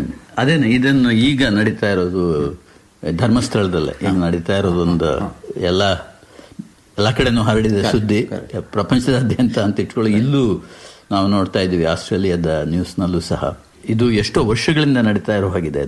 ಅದು ಹೇಗೆ ಪೊಲೀಸ್ ಕಣ್ತಪ್ಪಿಸ್ಕೊಂಡು ಆ ರೀತಿಯಾಗಿ ನಡೀತು? ಅದು ಅಷ್ಟೊಂದು ಗುಟ್ಟಲ್ಲಿ ಅದು ಹೊರಗೆ SIT ತನಿಖೆ ನಡೀತಾ ಇದೆ. ಅದು ಹೊರಗೆ ಬರೋ ತನಕ ಏನು ಹೇಳಕ್ಕಾಗಲ್ಲ. ಬಟ್ ನಾನು ನೋಡಿದ ಪ್ರಕಾರ ಏನೋ ಒಂದು ವ್ಯವಸ್ಥಿತವಾಗಿ ಏನೋ ನಡೀತಾ ಇದೆ ಅನ್ನೋ ಒಂದು ಇದು ಬರ್ತಕ್ಕೆ ನಾವು ನೋಡಿರೋದು ಅಷ್ಟೇ. ಟಿವಿಲಿ ಮತ್ತೆ ನ್ಯೂಸ್ ಪೇಪರ್ಗಳಲ್ಲಿ ಏನು ಬರ್ತಾ ಇದೆ, ಯಾರು ಅಧಿಕಾರಿಗಳು ಏನು ಇನ್ವೆಸ್ಟಿಗೇಷನ್ ಮಾಡ್ತಾ ಇದ್ದಾರೆ ಅವರಿಗೆ ನಿಜಾಂಶ ಗೊತ್ತಿದೆ. ಅಂದ್ರೆ ಅದು ಕಂಪ್ಲೀಟ್ ಆಗೋ ತನಕ ಅದು ಏನ್ ನಡೆದಿದೆ ಏನಿಲ್ಲ ಅಂತ ಅನ್ನೋದು ಹೇಳೋದು ಕಷ್ಟ. ಬಂದ ಮೇಲೆ ಮಾತಾಡ್ಬೋದು ಅದು ವಿಷಯ. ಅದು ಸರಿ, ಬರ್ತಾ ಇರ್ತೀವಲ್ಲ ಬೆಂಗಳೂರಿಗೆ, ಇಲ್ಲಿಂದ ನಮ್ಮೂರಿಗೆ ಅಂದ್ಕೊಂಡು ನಂಟ್ರಿಷ್ಟ್ರನ್ನು ಎಲ್ಲ ಇದ್ದಾರೆ. ಅದರಿಂದ ನಮಗೆ ಕನ್ನಡಿಗರು, ಹೊರನಾಡು ಕನ್ನಡಿಗರಿಗೆ ಹೊರಗಡೆ ಬಂದು ನಮಗೆಲ್ಲ ದೇಶ ಪ್ರೇಮ 2-3 ಹೆಚ್ಚಾಗೋಗ್ಬಿಟ್ಟಿದೆ. ಯಾವಾಗಲೂ ನಾವು ಕನ್ನಡ ಮಾತಾಡ್ತಾ ಇರ್ತೀವಿ, ಕನ್ನಡದ ಪುಸ್ತಕಗಳನ್ನು ಓದ್ತಾ ಇರ್ತೀವಿ, ಅದನ್ನೆಲ್ಲ ಅಲ್ಲಿದ್ದಾಗ ಮಾಡ್ತಾ ಇರ್ತೀವಿ. ಇಲ್ಲಿಗೆ ಬಂದ ಹೆಚ್ಚಾಗೋಗ್ಬಿಟ್ಟಿದೆ. ಬೆಂಗಳೂರು ಹೋದ್ರೆ ನನಗೆ ಬಹಳ ದುಃಖ ತರುವಂಥ ವಿಷಯ ಏನು ಅಂತಂದರೆ ಅಲ್ಲಿನ ಟ್ರಾಫಿಕ್. ಕರೆಕ್ಟ್. ಅದೊಂದು ಅಡ್ವೆಂಚರ್. ಒಂದು ಜಯನಗರದಿಂದ ಮಲ್ಲೇಶ್ವರಕ್ಕೆ ಬರಬೇಕು ಅಂತ ಒಂದು ಅಡ್ವೆಂಚರ್ ಆಗೋಗ್ಬಿಟ್ಟಿದೆ ಅಲ್ಲಿ ಬೆಂಗಳೂರಿನಲ್ಲಿ. ಇಲ್ಲ, ಅದಕ್ಕೆ ಕಾರಣಗಳು ಹಲವಾರು. ಅದೇನು ಅಂತಂದರೆ ಬೆಂಗಳೂರಿನ ಈಗಿನ ಪರಿಸ್ಥಿತಿಗೆ ಏನಿರಬೇಕಾಗಿತ್ತು ಆ ರೀತಿ ನಿರ್ಮಾಣ ಆಗಲಿಲ್ಲ. ಯಾರು ಇಷ್ಟು ಬೃಹತ್ ರೀತಿಯಲ್ಲಿ ಬೆಳೆಯುತ್ತೆ ಅನ್ನೋದೊಂದು ಯಾರು ಒಂದು ಇಮ್ಯಾಜಿನ್ ಮಾಡ್ಕೊಂಡಿರಲಿಲ್ಲ, ಫೋರ್ಕಾಸ್ಟ್ ಮಾಡಿರಲಿಲ್ಲ. ಅಂಡ್ ದೆನ್ ರೋಡ್ಸ್ ಏನಿದೆ, ಇನ್ಫ್ಯಾಕ್ಟ್ ಏನೋ ಸ್ಮೂತ್ ಫ್ಲೋ ಆಫ್ ಟ್ರಾಫಿಕ್ ಇರಬೇಕು ಅಂತಂದರೆ ವಿಡ್ತ್ ಆಫ್ ದಿ ರೋಡ್ ಏನಿದೆ ಥ್ರೂ ಔಟ್ ಒಂದೇ ಇತ್ತು ಅಂತಂದರೆ ನಿಮಗೆ ಏನಾಗಿದೆ, ಎಲ್ಲಿ ಹೋದರೂ ಒಂದು 100 ಅಡಿಗೆ ಒಂದು ಬಾಟಲ್ ನೆಕ್ ಇದೆ. ಹೌದು. ಫಾರ್ ಇನ್ಸ್ಟೆನ್ಸ್ ಈಗ Hebbal, that's the main connecting, ಅದು ಗೇಟ್ವೇ ಏರ್ಪೋರ್ಟಿಂದ ಬಂದ ಟು ದಿ ಸಿಟಿ. ಅಲ್ಲಿ 8 ಲೇನ್ ಬಂದು ಸೇರಿ 2 ಲೇನ್ ಆಗುತ್ತೆ ಅಲ್ಲಿ. So you can imagine the chaos. And then number of vehicles being added to the city. ಕಳೆದ ಒಂದು 6 ತಿಂಗಳಲ್ಲಿ 3 ಲಕ್ಷ ವಾಹನಗಳು ರಿಜಿಸ್ಟ್ರೇಷನ್ ಆಗಿದೆ. ಇದು ಹೊಸ ಸೇರ್ಪಡೆ. ಇದು ಬಿಟ್ಟು ಮುಂಚಿಂದ ಏನಿತ್ತು ವೆಹಿಕಲ್ ಅದು ಕಂಟಿನ್ಯೂ ಆಗುತ್ತೆ. ಇದು ಬಿಟ್ಟು ಫ್ಲೋಟಿಂಗ್ ಟ್ರಾಫಿಕ್. ಈಗ ಅದನ್ನೇ ನಾನು ಕೇಳಬೇಕು ಅಂತ ಹೊರಟಿದ್ದು. ಏನಂದ್ರೆ ಇವಾಗ ಅಷ್ಟೊಂದು ಲೈಸೆನ್ಸ್ ಕೊಡ್ತಾ ಇದ್ದಾರಲ್ಲ, ರಿಜಿಸ್ಟರ್ ಮಾಡ್ತಾ ಇದ್ದಾರಲ್ಲ ವೆಹಿಕಲ್, ರೋಡ್ಸ್ ಎಲ್ಲಿದೆ, ಪೆಟ್ರೋಲ್ ಸ್ಟೇಷನ್ಸ್ ಎಲ್ಲಿದೆ, ಅಷ್ಟೊಂದು ವೆಹಿಕಲ್ಸ್ ಅಪ್ರೂವ್ ಮಾಡೋದಕ್ಕೆ ಬೆಂಗಳೂರಿನಲ್ಲಿ ಓಡಿಸೋದಕ್ಕೆ, ಆಮೇಲಿಂದ ಗರಾಜಸ್ ಅಲ್ಲಿ ರಿಪೇರಿ ಮಾಡೋದಕ್ಕೆ, ಇದೆಲ್ಲ ಏನು ನೋಡೋದೇ ಇಲ್ಲ. ಸುಮ್ಮನೆ ಲೈಸೆನ್ಸ್ ಕೊಡ್ತಾನೆ ಇದ್ದಾರೆ. ಇದು ನಮ್ಗನ್ಸೋದು ಇದು Catch-22 ಸಿಚುಯೇಷನ್. ಈಗ ಏನಾಗುತ್ತೆ, ಪಬ್ಲಿಕ್ ಟ್ರಾನ್ಸ್ಪೋರ್ಟ್ ಸಮರ್ಪಕವಾಗಿಲ್ಲ. ಮೆಟ್ರೋ ಎಕ್ಸೆಪ್ಟ್ ಒಂದು 2 ಲೈನ್ ಬಿಟ್ಟರೆ ಇನ್ಯಾವುದು ಆಪರೇಷನಲ್ಲಿ ಇಲ್ಲ. ವರ್ಷಾನುಗಟ್ಟಲೆ ತಗೊಳ್ತಾ ಇದ್ದಾರೆ ಒಂದೊಂದು ಫೇಸ್ ಕಂಪ್ಲೀಟ್ ಮಾಡೋಕ್ಕೆ. Flooded with lot of buses. ಅದು ಇನ್ಅಡಿಕ್ವೇಟ್ ಅಂತ ಹೇಳ್ತಾ ಇದ್ದಾರೆ ಅಂತ ಈಗಿರೋ ಪಾಪ್ಯುಲೇಷನ್ಗೆ. ಇದಕ್ಕೆ ಈಗ ಜನರಿಗೆ ಅದು ಸಮರ್ಪಕವಾಗಿ ಇಲ್ಲದೆ ಇರೋದ್ರಿಂದ ಕಾರುಗಳು ತಗೊಂಡಿದ್ದಾರೆ. ಈಗ ಮೊದಲು ನಾವು ವಿದೇಶಗಳಲ್ಲಿ ನೋಡ್ತಾ ಇದ್ವಿ, ಈಗ ಕಾರಲ್ಲಿ ಒಬ್ಬೊಬ್ಬರು ಓಡಾಡ್ತಾ ಇದ್ದಿತ್ತು. ನಮ್ಮ ಬೆಂಗಳೂರು ಮುಂಚೆ ನೋಡ್ತಿದ್ದಂಗೆ, ನಾನು 70s 80s ಅಲ್ಲೆಲ್ಲ ನೋಡ್ದಂಗೆ ಒಂದು ಫ್ಯಾಮಿಲಿ ಜೊತೆ ಬೇಕಾದ್ರೆ ಕಾರಲ್ಲಿ ಹೋಗೋರು, ಅದರ್ವೈಸ್ ಒಂದು ಸ್ಕೂಟ್ರಲ್ಲಿ ಅಥವಾ ಬಸ್ಸಲ್ಲಿ ಟ್ರೈನಲ್ಲಿ ಓಡಾಡೋರು. ಈಗೇನಾಗಿದೆ, ಪ್ರತಿಯೊಬ್ಬರಿಗೂ ಒಂದು ಫ್ಯಾಮಿಲಿಯಲ್ಲಿ 2 ಇದ್ರೆ 2 ಕಾರು, ಮಕ್ಕಳು ಕೆಲಸ ಮಾಡ್ತಾ ಇದ್ರೆ ಅವ್ರಿಗೊಂದು ಕಾರು, ಒಂದೊಂದು ಕಾರ್ ಒಬ್ಬೊಬ್ಬರೇ. ಯಾಕೆಂದ್ರೆ ಅವರು ಹೋಗೋ ಟೈಮಿಂಗ್ಸ್ ಬೇರೆ, ಕೆಲಸ ಮಾಡೋ ಜಾಗ ಬೇರೆ, ಅಲ್ಲಿಂದ ಏನು. ಸೊ ಅದು ಯಾರನ್ನು ದೂಷಿಸಕ್ಕಾಗೋದಿಲ್ಲ. ಇದು ಅದು ಮೊದಲಿಂದ ನಮ್ಮ ಪಬ್ಲಿಕ್ ಟ್ರಾನ್ಸ್ಪೋರ್ಟ್ ಸಿಸ್ಟಮ್ ಸಮರ್ಪಕವಾಗಿ ಇದ್ದಿದ್ದಿದ್ರೆ ಯಾರು ವೆಹಿಕಲ್ ತಗೊಳ್ಳೋ ಅವಶ್ಯಕತೆ ಬರ್ತಿರ್ಲಿಲ್ಲ. ಆಮೇಲೆ ಈವನ್ ಓಕೆ ಕನ್ಸಿಡರ್, ಈಗ ನಾವು ಮೇನ್ ಲೇನ್ ಎಲ್ಲ ಸರಿ ಮಾಡಿದರೆ ಇಲ್ಲ ಅಂತಂದ್ರೆ ಮೆಟ್ರೋ ಅಥವಾ ಬಸ್ಸಸ್, ಎಗೇನ್ ಅಲ್ಲಿಂದ ಫೀಡರ್ ಸರ್ವಿಸಸ್ಸು ಕರೆಕ್ಟ್ ಆಗಿತ್ತು ಅಂತಂದ್ರೆ ಅದ್ರ ಮೇಲೆ ಡಿಪೆಂಡಬಿಲಿಟಿ ಇರುತ್ತೆ. ಇಲ್ಲ ಅಂತಂದ್ರೆ ನೀವು ಆಟೋ ಮೇಲೆ ಅಥವಾ ಟ್ಯಾಕ್ಸಿಗಳ ಮೇಲೆ ಡಿಪೆಂಡ್ ಆಗಬೇಕಾಗತ್ತೆ. And as you know, auto ಮತ್ತೆ ಇವರು. ನಾನು ಒಂದು ಪ್ರಶ್ನೆ, ನಾನು ಇಂಜಿನಿಯರ್ ಆದ್ರಿಂದ ನನಗನ್ಸೋದು, ಈ ಇನ್ಫ್ರಾಸ್ಟ್ರಕ್ಚರ್ ಡೆವಲಪ್ಮೆಂಟ್ ಎಲ್ಲ ನಡೀತಾ ಇರೋದು ನಮ್ಮ ಬೆಂಗಳೂರಿನಲ್ಲೇನು ತಗೊಳ್ಳಿ, ಇಂಡಿಯಾದನ್ನೇ ಹಾಗೆ ಅನ್ಸುತ್ತೆ. ಬರೀ ಕ್ಯಾಚಪ್ ಅದು. ಇದು ಮೆಟ್ರೋ ಬರಬೇಕಾಗಿದ್ದು 25 ವರ್ಷದಿಂದ ಬರಬೇಕಾಗಿತ್ತು. ಅದನ್ನ ಫೋರ್ಕಾಸ್ಟ್ ಮಾಡಿದ್ರೆ, ಅದನ್ನ ಜನಸಂಖ್ಯೆ ಈ ರೀತಿಯಾಗಿ ಬೆಳೆಯುತ್ತೆ ಅಂತ ಅವರೇನಾದ್ರು ಗೊತ್ತಿದ್ರೆ, ಇದು ಯಾವಾಗ ಸ್ಟೆಬಿಲೈಸ್ ಆಗುತ್ತೆ ಮತ್ತು ನಮ್ಮೂರಲ್ಲಿ ಟ್ರಾಫಿಕ್ ಮೂವ್ ಆಗೋದು ಯಾವಾಗ ಅಂತ ಒಂದು ಪ್ರಶ್ನೆ ಎಲ್ಲರೂ ಕೇಳೋ ಪ್ರಶ್ನೆ ಇದು. I think I don't have an answer. ಇದು ಒಂದು ಜನಸಂಖ್ಯೆ ಬೆಳೀತಾ ಇದೆ, ಅದಕ್ಕೆ ತಕ್ಕಂತೆ ವಾಹನಗಳು ಜಾಸ್ತಿ ಆಗ್ತಾ ಇವೆ, ರೋಡ್ಗಳ ಸೈಜ್ ಅಷ್ಟೇ ಇದೆ. ಸೊ ಇರೋ ರೋಡಲ್ಲೇ ಇರೋ ವೆಹಿಕಲ್ಸ್ ಅನ್ನ ಅದನ್ನ ಥಿಂಕ್ ಏನು ಅಂತಂದ್ರೆ poolings, they have to come out with some kind of ಇದು. ಈಗ ಪೂಲಿಂಗ್ ಸಿಸ್ಟಮ್ ಐ ಥಿಂಕ್ ಹಲವಾರು ಕಡೆ ಮಾಡ್ಕೊಂಡಿದ್ದಾರೆ. ಅದನ್ನ ಮಾಡಿದ್ರೆ ಸ್ವಲ್ಪ ಹೆಲ್ಪ್ ಆಗ್ಬೋದು. ಬಟ್ ಅಗೇನ್ ಒಬ್ಬೊಬ್ರು ಒಂದೊಂದು ಟೈಮ್ ಹೊರಡ್ತಾರೆ, ಡಿಫ್ರೆಂಟ್ ಡೈರೆಕ್ಷನ್ಸ್. ಒಂದೇ ಆಫೀಸ್ಗೆ ಹೋಗ್ತಾ ಇದ್ರೆ ಮಾಡ್ಕೋಬಹುದು. ಅದನ್ನ lot of issues, it's A very complicated issue at this stage. ಇದನ್ನ ಬಹಳ ಹಿಂದೆನೆ ಅಡ್ರೆಸ್ ಮಾಡಿದಿದ್ರೆ, ಒಂದು ಸ್ಪೆಷಲಿ ಎಕ್ಸ್ಟೆನ್ಷನ್ಸ್ನೆಲ್ಲ ಒಂದು ಅಪ್ರೂವಲ್ಲು ಮತ್ತು ಡೆವಲಪ್ಮೆಂಟ್ ಆಯ್ತಲ್ಲ, ಆ ಟೈಮಲ್ಲಿ ಒಂದು ಇದರ ಬಗ್ಗೆ ಯೋಚನೆ ಹಸಿದಿದ್ರೆ ಚೆನ್ನಾಗಿರ್ತಿತ್ತೇನೋ. ಅನ್ಫಾರ್ಚುನೇಟ್ಲಿ ಅದಾಗಿಲ್ಲ. ಅಲ್ಲ, ಇದು ಇಲ್ಲಿನ ಒಂದು ಪರಿಸ್ಥಿತಿನೇ ತಗೊಳ್ಳಿ. ನಾವೇನಾದ್ರು ಟ್ರಾಫಿಕ್ ರೂಲ್ಸನ್ನು ಇಗ್ನೋರ್ ಮಾಡಿದ್ವು, ಅಥವಾ ಫೀಡಿಂಗ್ ವೆಹಿಕಲ್ಲೇ ತಗೊಳ್ಳಿ, ಅಥವಾ ಬೇರೆ ಯಾವ್ದಾದ್ರು ಸರಿ, ಒಂದು ನಿಮಗೆ ಏನು ಹೇಳ್ತಾರೆ ಅದಕ್ಕೆ ಕನ್ನಡದಲ್ಲಿ, ಒಂದು ಚೀಟಿ ಕೊಟ್ಟರು ಅಂತ ಇಟ್ಕೊಳ್ಳಿ, ನೀವು ಮಾಡಿದಿರ ಪೆನಾಲ್ಟಿ ನೋಟಿಸ್ ಅಂತ. ಆ ಪೆನಾಲ್ಟಿ ನೋಟಿಸ್ ನೀವು ಕೊಡೋ ತನಕ ಇಲ್ಲದೇ ಇದ್ರೆ ನೀವು ಕೋರ್ಟ್ ಹತ್ತಬೇಕು, ಇಲ್ಲದ್ರೆ ಅದಕ್ಕೆ ದುಡ್ಡು ಕೊಡಬೇಕು. ಅದು ಬಿಡಲ್ಲ ನಿಮ್ಮನ್ನು. ಆ ರೀತಿ ಯಾಕೆ ಬೆಂಗಳೂರಿನಲ್ಲಿ ಮಾಡಬಾರ್ದು? ಒಂದು 10 ಜನಕ್ಕೆ ಮಾಡಿದ್ರೆ ಅದು ಇಲ್ಲ ಅದು ಇನ್ಫ್ಯಾಕ್ಟ್ ಅಫೆಂಡರ್ಸ್ಗೆ ನೋಟಿಸ್ಗಳು ಹೋಗುತ್ತೆ, ಪೆನಾಲ್ಟಿ ಕಲೆಕ್ಟ್ ಆಗುತ್ತೆ, ಎಲ್ಲ ಆಗುತ್ತೆ. ಅವ್ರು ಯಾರು MLA ಹೆಸರು ಹೇಳ್ಕೋತಾರೆ, ಇದು ಮಾಡ್ತಾರೆ, ನಮ್ಮ ಇವ್ರನ್ನ ಬಿಟ್ಬಿಡಿ ಅಂತಾರೆ. ಈ ರೀತಿಯಾದಂಥ ಒಂದು ಇಲ್ಲ, ಅದು ನಾರ್ಮಲ್ ಸಿಚುಯೇಷನ್ಸ್ ಅಲ್ಲಿ ಬಿಡೋದಿಲ್ಲ ಅದು ಕೇಸ್ ರಿಜಿಸ್ಟರ್ ಆಗುತ್ತೆ. ಈಗಂತೂ ಇನ್ನೂ ಬಹಳ ಚೆನ್ನಾಗಿ ಈಗ ಕ್ಯಾಮ್ರಾಸ್ ಎಲ್ಲ ಇನ್ಸ್ಟಾಲ್ ಆಗಿದೆ, ಆಟೋಮ್ಯಾಟಿಕ್ ರಿಜಿಸ್ಟರ್ ಆಗುತ್ತೆ, ನೋಟಿಸ್ ಬಂದ್ಬಿಡುತ್ತೆ, ಕಟ್ಲೇಬೇಕು. ಸಬ್ಸಿಕ್ವೆಂಟ್ ಆಗಿ ಅದು ಎಲ್ಲರೂ ಪಾರ್ಕಿಂಗ್ ಇದಾಗ ಯಾರಾದ್ರು ಟ್ರಾಫಿಕ್ ಪೊಲೀಸ್ ಆಫೀಸರ್ಸ್ಗೆ ಅದು ಅವ್ರು ಸ್ಕ್ಯಾನ್ ಮಾಡ್ತಾರೆ, ನೋಡ್ತಾರೆ ವೆಹಿಕಲ್ ನಂಬರ್ ಹಾಕಿ ನೋಡ್ತು ಅಂತಂದ್ರೆ ಪ್ರೀವಿಯಸ್ ಅಫೆನ್ಸಸ್ ಎಷ್ಟಾಗಿದೆ ಅಂತ ಎಲ್ಲ ಫುಲ್ ಲಿಸ್ಟ್ ಬರುತ್ತೆ. ಹೌದು, ಅದನ್ನ ಬಟ್ ಏನೋ ಒಂದು ಸ್ವಲ್ಪ ರಿಜಿಡ್ ಆಗಿ ಎನ್ಫೋರ್ಸ್ಮೆಂಟ್ ಬೇಕಾಗುತ್ತೆ. ಅಂದ್ರೆ ಲೈಕ್ ಕ್ಯಾನ್ಸಲೇಷನ್ ಆಫ್ ಜನ ಮಾಡೋರು ತಪ್ಪು ಮಾಡೋರು ಮಾಡ್ತಾನೆ ಇರ್ತಾರೆ. ಅಂದ್ರೆ ಅವ್ರಿಗೆ ಲೈಸೆನ್ಸಸ್ ಕ್ಯಾನ್ಸಲ್ ಮಾಡಿದ್ರೆ, ಅಟ್ಲೀಸ್ಟ್ ಸಸ್ಪೆಂಡ್ ಮಾಡಿದ್ರೆ ಫಾರ್ ಸಮ್ ಟೈಮ್, ಗ್ರ್ಯಾಜುಯಲ್ ಮಾಡಬೇಕಾಗತ್ತೆ ಅದನ್ನು. ಒಂದು ಫೈನ್ ಇಷ್ಟು ಅಫೆನ್ಸ್ ಆದರೆ ಇಷ್ಟು ರೀತಿ ಫೈನ್ ಆಗುತ್ತೆ. ಓಕೆ, ಅದು ನಂಬರ್ ಆಫ್ ಇದು ಅಫೆನ್ಸಸ್ ಜಾಸ್ತಿ ಆದರೆ ದೆನ್ ಇದು ಕ್ಯಾನ್ಸಲ್ ಮಾಡಬೇಕಾಗತ್ತೆ ಅನ್ನೋದು, ಇದು ಆ ಸಿಚುವೇಶನ್ ಬಂದಾಗ ಭಯ ಬರುತ್ತೆ ಅವರಿಗೆ. ನಾನು ಇನ್ನೊಂದು ಪ್ರಶ್ನೆ, ಅಲ್ಲಿ ಸೆಲೆಬ್ರಿಟೀಸ್ ಆದರೆ ಅಥವಾ ಹೆಚ್ಚಿಗೆ ದುಡ್ಡಿರೋರಾದ್ರೆ ಏನ್ ಬೇಕಾದ್ರೂ ಮಾಡಿ ಬಚಾವ್ ಆಗ್ಬಿಡ್ಬೋದು ಅಂತ ಅಂದ್ಬಿಟ್ಟು, ನೀವು ಇದನ್ನೇ ತಗೊಳ್ಳಿ, ದೇವೇಗೌಡರ ಮೊಮ್ಮಕ್ಕಳು ರೇವಣ್ಣನ ಮಕ್ಕಳು ಮಾಡಿದ್ದಂಥ ಅತ್ಯಾಚಾರ, ಅಥವಾ ದರ್ಶನ್ ಅವನ್ನ ಜೈಲಿಗೆ ಹಾಕಿದ್ದು, ಅವನು ಬಿಟ್ಟಿದ್ದಾರೆ ಈಗ ಬೇಲಲ್ಲಿ. Darshan is back in jail. Is it? Okay. So ನಮಗನ್ಸೋದು ಇಲ್ಲಿರೋರಿಗೆ ಅಲ್ಲೇನಾರು ಅದೇ ರಾಜಕಾರಣಿಗಳಾಗಿದ್ರೆ ಅಥವಾ ಅವ್ರಿಗೆ ದುಡ್ಡಿರೋರಾದ್ರೆ ಅಥವಾ ಸೆಲೆಬ್ರಿಟಿ ಆದ್ರೆ ಏನ್ ಬೇಕಾದ್ರೂ ಮಾಡಿ ತಪ್ಪಿಸ್ಕೋಬಹುದು ಅಂತ. ಇಲ್ಲ, ಅದು ಸಾಧ್ಯ ಆಗೋದಿಲ್ಲ.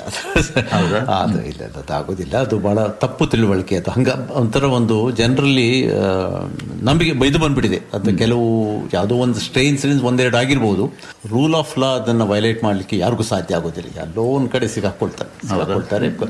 ಮತ್ತೆ ಈಗ ನೋಡಿ, ನೀವು ನೋಡ್ದಂಗೆ ಸೆಲೆಬ್ರಿಟೀಸ್ ಎಲ್ಲ ಒಳಗಿದ್ದಾರೆ. ಅದು ಆಮೇಲೆ it's up to the court ಅವ್ರಿಗೆ ಬೇಲ್ ಕೊಡೋದು, ಇದು ಮಾಡೋದು. ಬಟ್ ಅಲ್ಟಿಮೇಟ್ಲಿ ಏನಾಗುತ್ತೆ, ಪೊಲೀಸ್ ಕೆಲಸ ಏನಂದ್ರೆ ಅವ್ರನ್ನ ಚಾರ್ಜ್ ಶೀಟ್ ಫ್ರೇಮ್ ಮಾಡಿ ಇದೆಲ್ಲ ಎವಿಡೆನ್ಸಸ್ ಎಲ್ಲ ಕರೆಕ್ಟಾಗಿ ಕೊಟ್ಟು ಮಾಡೋ ತನಕ ಇದಷ್ಟೇ.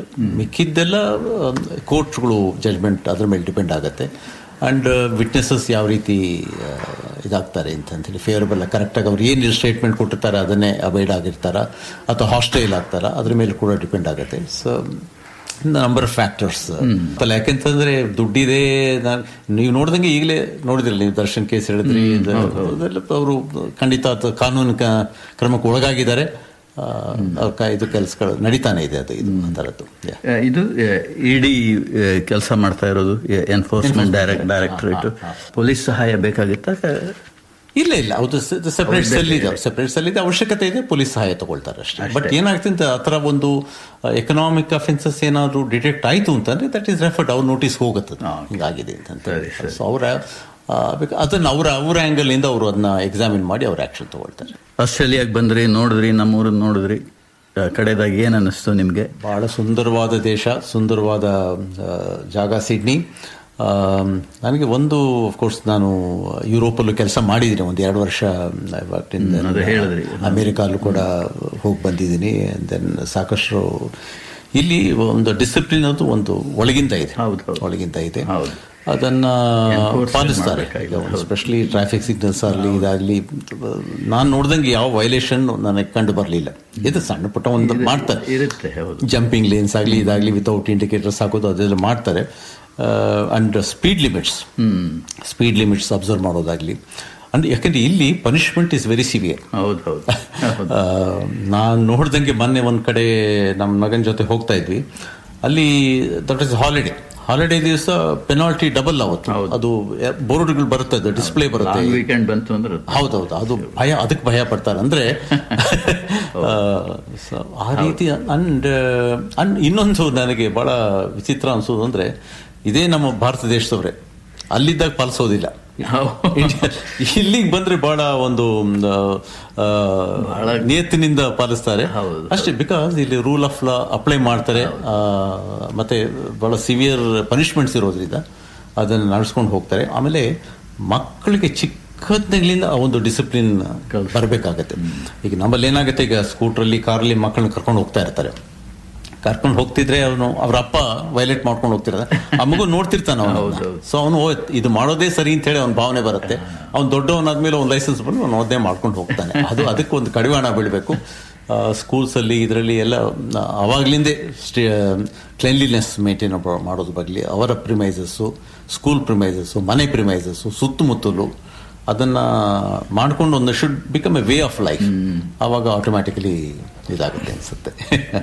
ಸರ್ ಪ್ರಭಾಕರ್ ಅವರೇ, ನೀವು ಇಷ್ಟು ಸಮಯ ಮಾಡಿಕೊಂಡು ಸಿಡ್ನಿ ಕನ್ನಡ ವಾಣಿಗೆ ಈ ಸಂದರ್ಶನ ಕೊಟ್ಟಿದ್ದಕ್ಕೆ ಬಹಳ ಧನ್ಯವಾದಗಳು. ಹೇಗಿದ್ರು ನಿಮ್ಮ ಮಗ ಇಲ್ಲಿರೋದ್ರಿಂದ ನೀವು ಬರ್ತಾ ಇರ್ತೀರಾ ಆಗಿಂದಾಗಿ, ಅಂದ್ರೆ ನಾವು ಮತ್ತೆ ಮಾತಾಡೋಣ. ಖಂಡಿತ. Thank you so much. Thank you. ನಮಸ್ಕಾರ. ನಮಸ್ಕಾರ. ನಮಸ್ಕಾರ. ಧನ್ಯವಾದಗಳು ಶ್ರೀ VS ಪ್ರಭಾಕರ್ ಅವ್ರಿಗೆ. ಅವ್ರು ಹೇಳ್ದಂಗೆ ಬರ್ತಾ ಇರ್ತಾರೆ. ಅದರಿಂದ ಮುಂದೇನೂ ಸಹ ನಮ್ಮ ಕಾರ್ಯಕ್ರಮಕ್ಕೆ ಅವರಿಗೆ ಸಂದರ್ಶನಗಳನ್ನು ಕೊಡೋದಕ್ಕೆ ಒಪ್ಕೊಂಡಿದ್ದಾರೆ. ಅವಾಗ ಇನ್ನೂ ಸ್ವಾರಸ್ಯಕರವಾದಂಥ ಕೆಲವು ಕಥೆಗಳನ್ನು ಹೇಳಿದ್ರು. ಆದರೆ ಅವ್ರಿಗೆ ಒಂದು ಕಡಿವಾಣ ಏನು ಅಂತಂತಂದ್ರೆ ಅದನ್ನೆಲ್ಲ ಸುಲಭವಾಗಿ ಹೇಳೋದಕ್ಕಾಗಲ್ಲ. ಹೌದು, ನಾನ್ ಡಿಸ್ಕ್ಲೋಷರ್ ಎಲ್ಲ ಸೈನ್ ಮಾಡಿರ್ತಾರೆ ಅವರು. ನೋಡೋಣ ಮುಂದೆ ಬಂದಾಗ. ಈಗ ಇನ್ನೊಂದು ಸ್ಪಾನ್ಸರ್ ಸಂದೇಶ ಕೇಳಿ ಕಾರ್ಯಕ್ರಮನ ಮುಂದುವರ್ಸೋಣ. Unsure which drone is the right solution for you, or you need a drone for an upcoming aerial shoot? Annoyed has you covered with our easy rental service from daily to monthly hire and store locations around Australia. There is nothing holding you back from getting an Annoyed drone you require up in the air. Yes, you can soar beyond boundaries into a new era of possibilities through station sponsor Annoyed Drone Services. For all inquiries, including rentals, go to info@Annoyed, that's enord.com.au.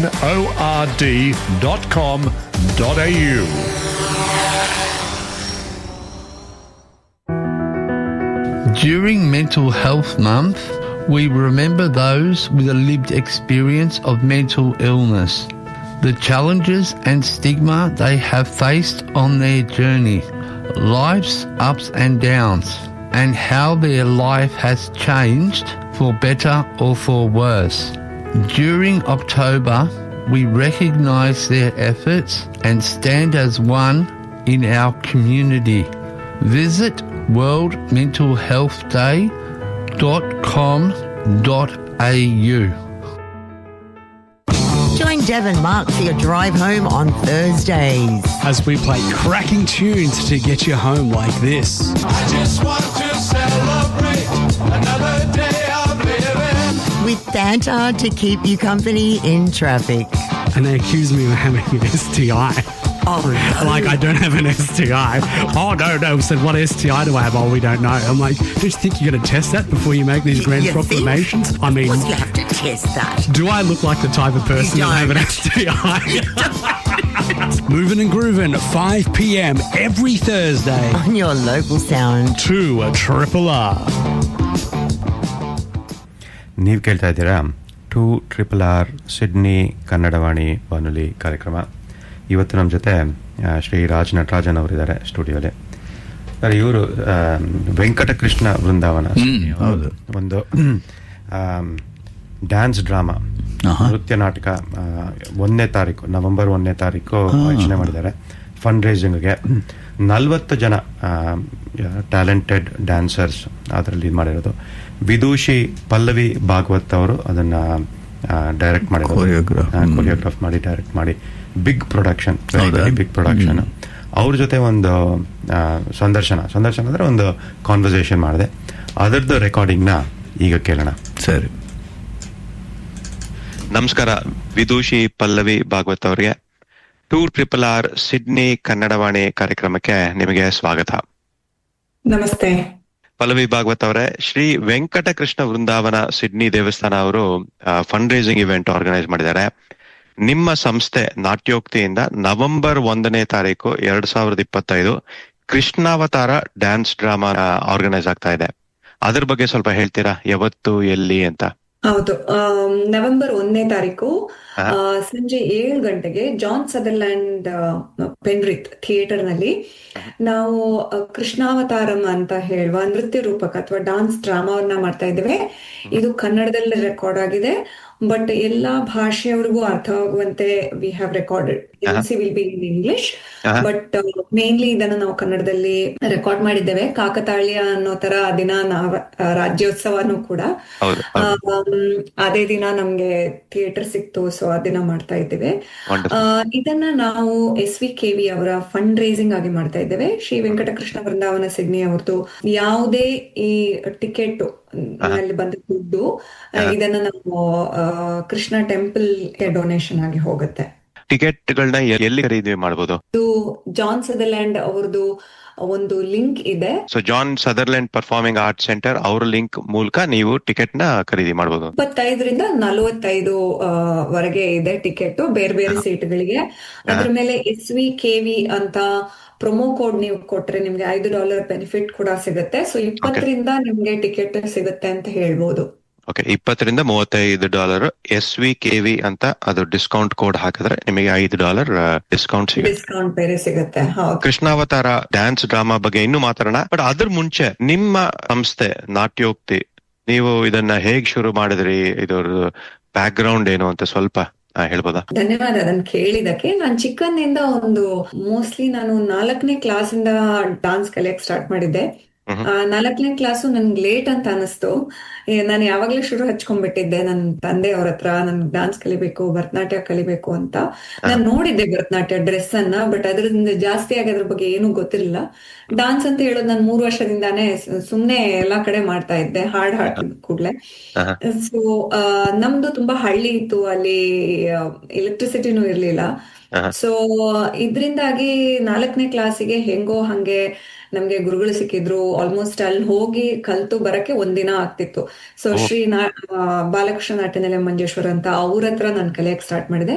ಮತ್ತೆ 13 ವರ್ಷದಲ್ಲಿ ನನ್ನ ಅರಂಗೇಟ್ರಮನ್ ಮಾಡಿದೆ. ಆಮೇಲೆ ನಾನು ನನ್ನ senior ಮತ್ತು ವಿದ್ವತ್ಗಳನ್ನ ನಾನು college ಮಾಡ್ತಾ ಇರ್ಬೇಕಾದ್ರೆ ಮಂಗಳೂರಿನಲ್ಲಿ ನನ್ನ ಕರ್ನಾಟಕ ಕಲಾಶ್ರೀ ಕಮಲಾ ಭಟ್ ಅವರಲ್ಲಿ ಕಂಟಿನ್ಯೂ ಮಾಡಿದೆ. ಸೊ ಅಲ್ಲಿ ಸೀನಿಯರ್ ವಿದ್ವತ್ ಸೆಂಟರ್ ಫಸ್ಟ್ ಆಗಿ ಮುಗಿಸ್ಕೊಂಡಿದ್ದೆ.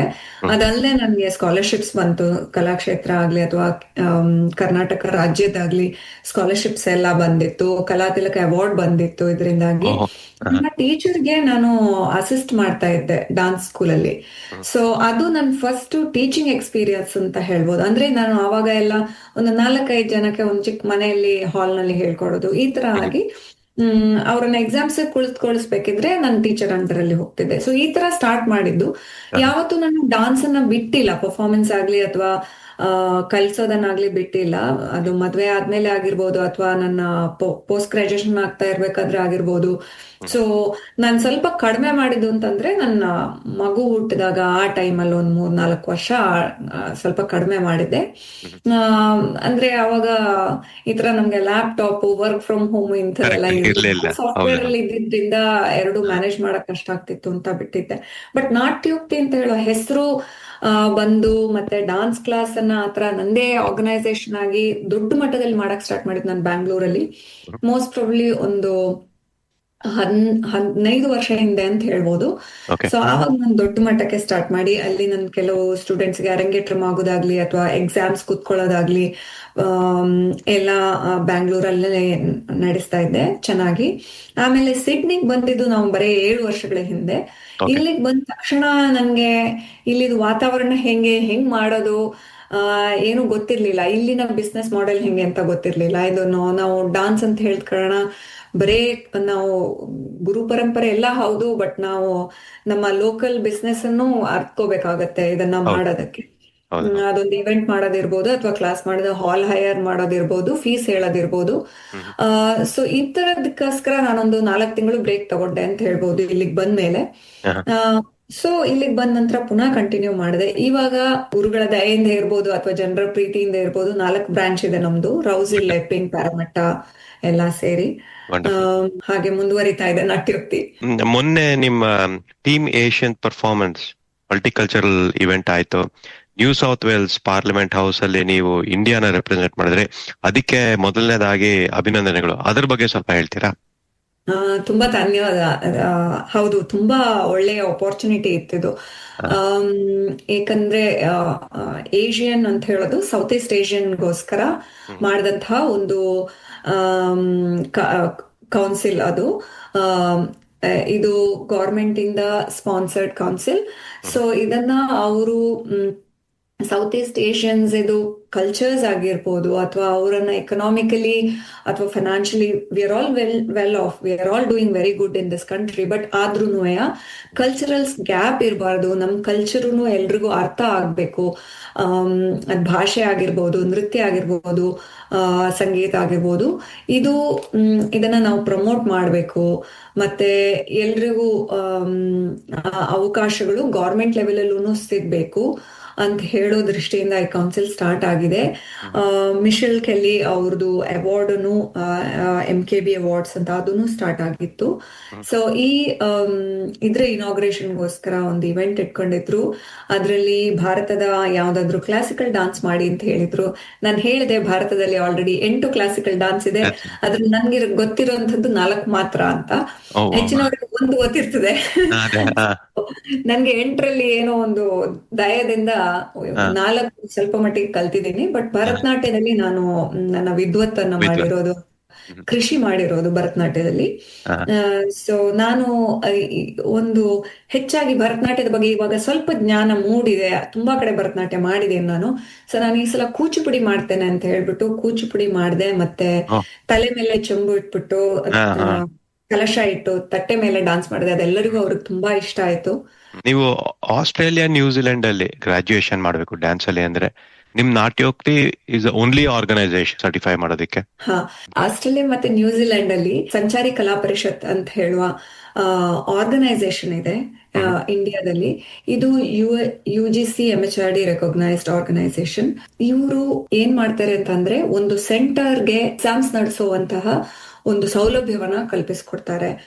ಸೊ ನಾನು ಬ್ಯಾಂಗ್ಳೂರ್ನಲ್ಲಿ ಇರ್ಬೇಕಾಗಿದ್ರೆ ಸಂಚಾರಿ ಕಲಾ ಪರಿಷತ್ ಅವರಿಂದ ನನ್ನ ಸ್ಟೂಡೆಂಟ್ಸ್ ಎಕ್ಸಾಮ್ಸ್ ತಗೊಳ್ತಾ ಇದ್ರು ಬೇರೆ ಸೆಂಟರ್ಸ್ ಮೂಲಕ.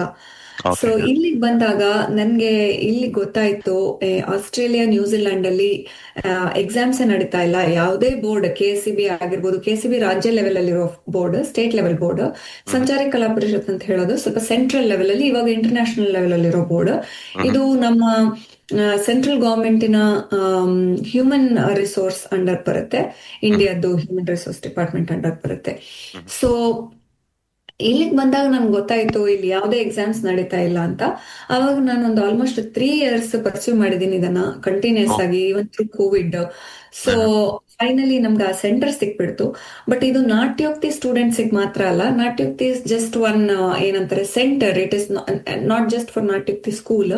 ಈ ಸೆಂಟರ್ ಮೂಲಕ ಯಾವುದೇ ಟೀಚರ್ಸ್ಗೆ, ಡಾನ್ಸ್ ಟೀಚರ್ಸ್ ಆಗಿರ್ಬೋದು, ಮ್ಯೂಸಿಕ್ ಟೀಚರ್ಸ್ ಆಗಿರ್ಬೋದು, ಇಂಡಿಯನ್ ಕ್ಲಾಸಿಕಲ್ ಯಾವುದೇ ಫಾರ್ಮ್, ಮ್ಯೂಸಿಕ್ ಆಗ್ಲಿ, ಮೃದಂಗಂ ಆಗ್ಲಿ, ವಯಲಿನ್ ಆಗ್ಲಿ ಅಥವಾ ಡಾನ್ಸ್ ಆಗ್ಲಿ, ಯಾವುದೇ ಫಾರ್ಮ್ ಇದು ಎಕ್ಸಾಮ್ಸ್ ತಗೋಬಹುದು. ಸೊ ನಾವೇನ್ ಮಾಡ್ತೀವಿ ಅಂತಂದ್ರೆ ನಾಟ್ಯೋಕ್ತಿ ಸೆಂಟರ್ ಆ ಟೀಚರ್ಸ್ ಒಂದು ಕೋಡ್ ಕೊಡ್ತೀವಿ, ಸೆಂಟರ್ ಕೋಡ್ ಅಂತ ಹೇಳ್ತೀವಿ ನಾವು ಅದಕ್ಕೆ. ಟೀಚರ್ಸ್ ಕೋಡ್ ಕೊಡ್ತೀವಿ. ಸೊ ಸರ್ಟಿಫಿಕೇಟ್ ಅಲ್ಲಿ ಟೀಚರ್ಸ್ ಮತ್ತೆ ಸ್ಟೂಡೆಂಟ್ಸ್ ನೇಮ್ ಬರುತ್ತೆ. ನಾಟ್ಯೋಕ್ತಿ ಬಂದು ಈ ಸೌಲಭ್ಯ ಮಾಡ್ಕೊಡುವಂತ ಸೆಂಟರ್.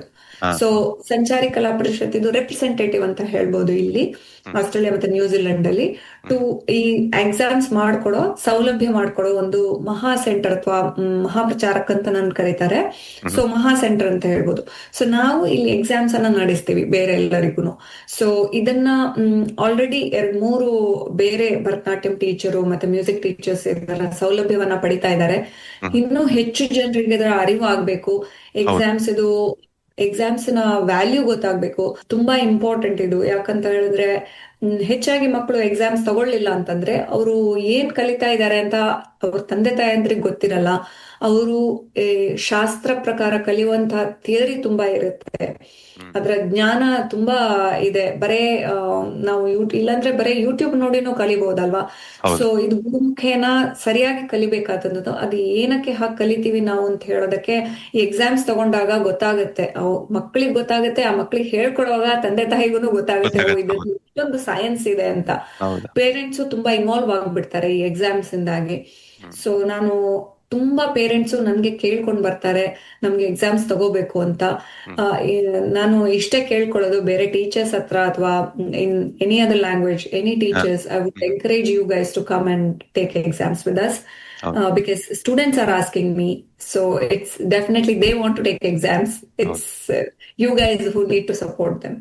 ಮತ್ತೆ ಇದು ಶ್ರೀ ವೆಂಕಟಕೃಷ್ಣ ವೃಂದಾವನ ಸಿಡ್ನಿ ಅವರು, ಅದೇ ನೀವು ಹೇಳಿದಂಗೆ fund raising event John Sutherland performing arts centre ಅಲ್ಲಿ ನಡೀತಾ ಇದೆ. ನವೆಂಬರ್ 1ನೇ ತಾರೀಕು 7 ಗಂಟೆಗೆ. ನೀವು ಹೇಳಿದ್ರೆ $25 ಇಂದ $40 ಟಿಕೆಟ್ಗಳಿದೆ.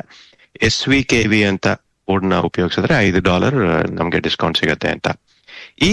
ಈ ಡ್ಯಾನ್ಸ್ ಡ್ರಾಮಾ ಬಗ್ಗೆ ಹೇಳಿ. ಇದು ಪ್ರಿಪರೇಷನ್ ಎಷ್ಟಾಯ್ತು, ಎಷ್ಟು ಜನ ಮಕ್ಕಳು, ಎಷ್ಟು ಗಂಟೆ ಕಾಲ ಇದಿದೆ, ಮತ್ತೆ ಇದ್ರ ಜೊತೆ ಬೇರೆ ಏನಾದ್ರು ಆಕ್ಟಿವಿಟೀಸ್ ಇದೆಯಾ ಅವತ್ತಿನ ದಿನ ಅಂತ, ಇದ್ರ ಬಗ್ಗೆ ಹೇಳಿ.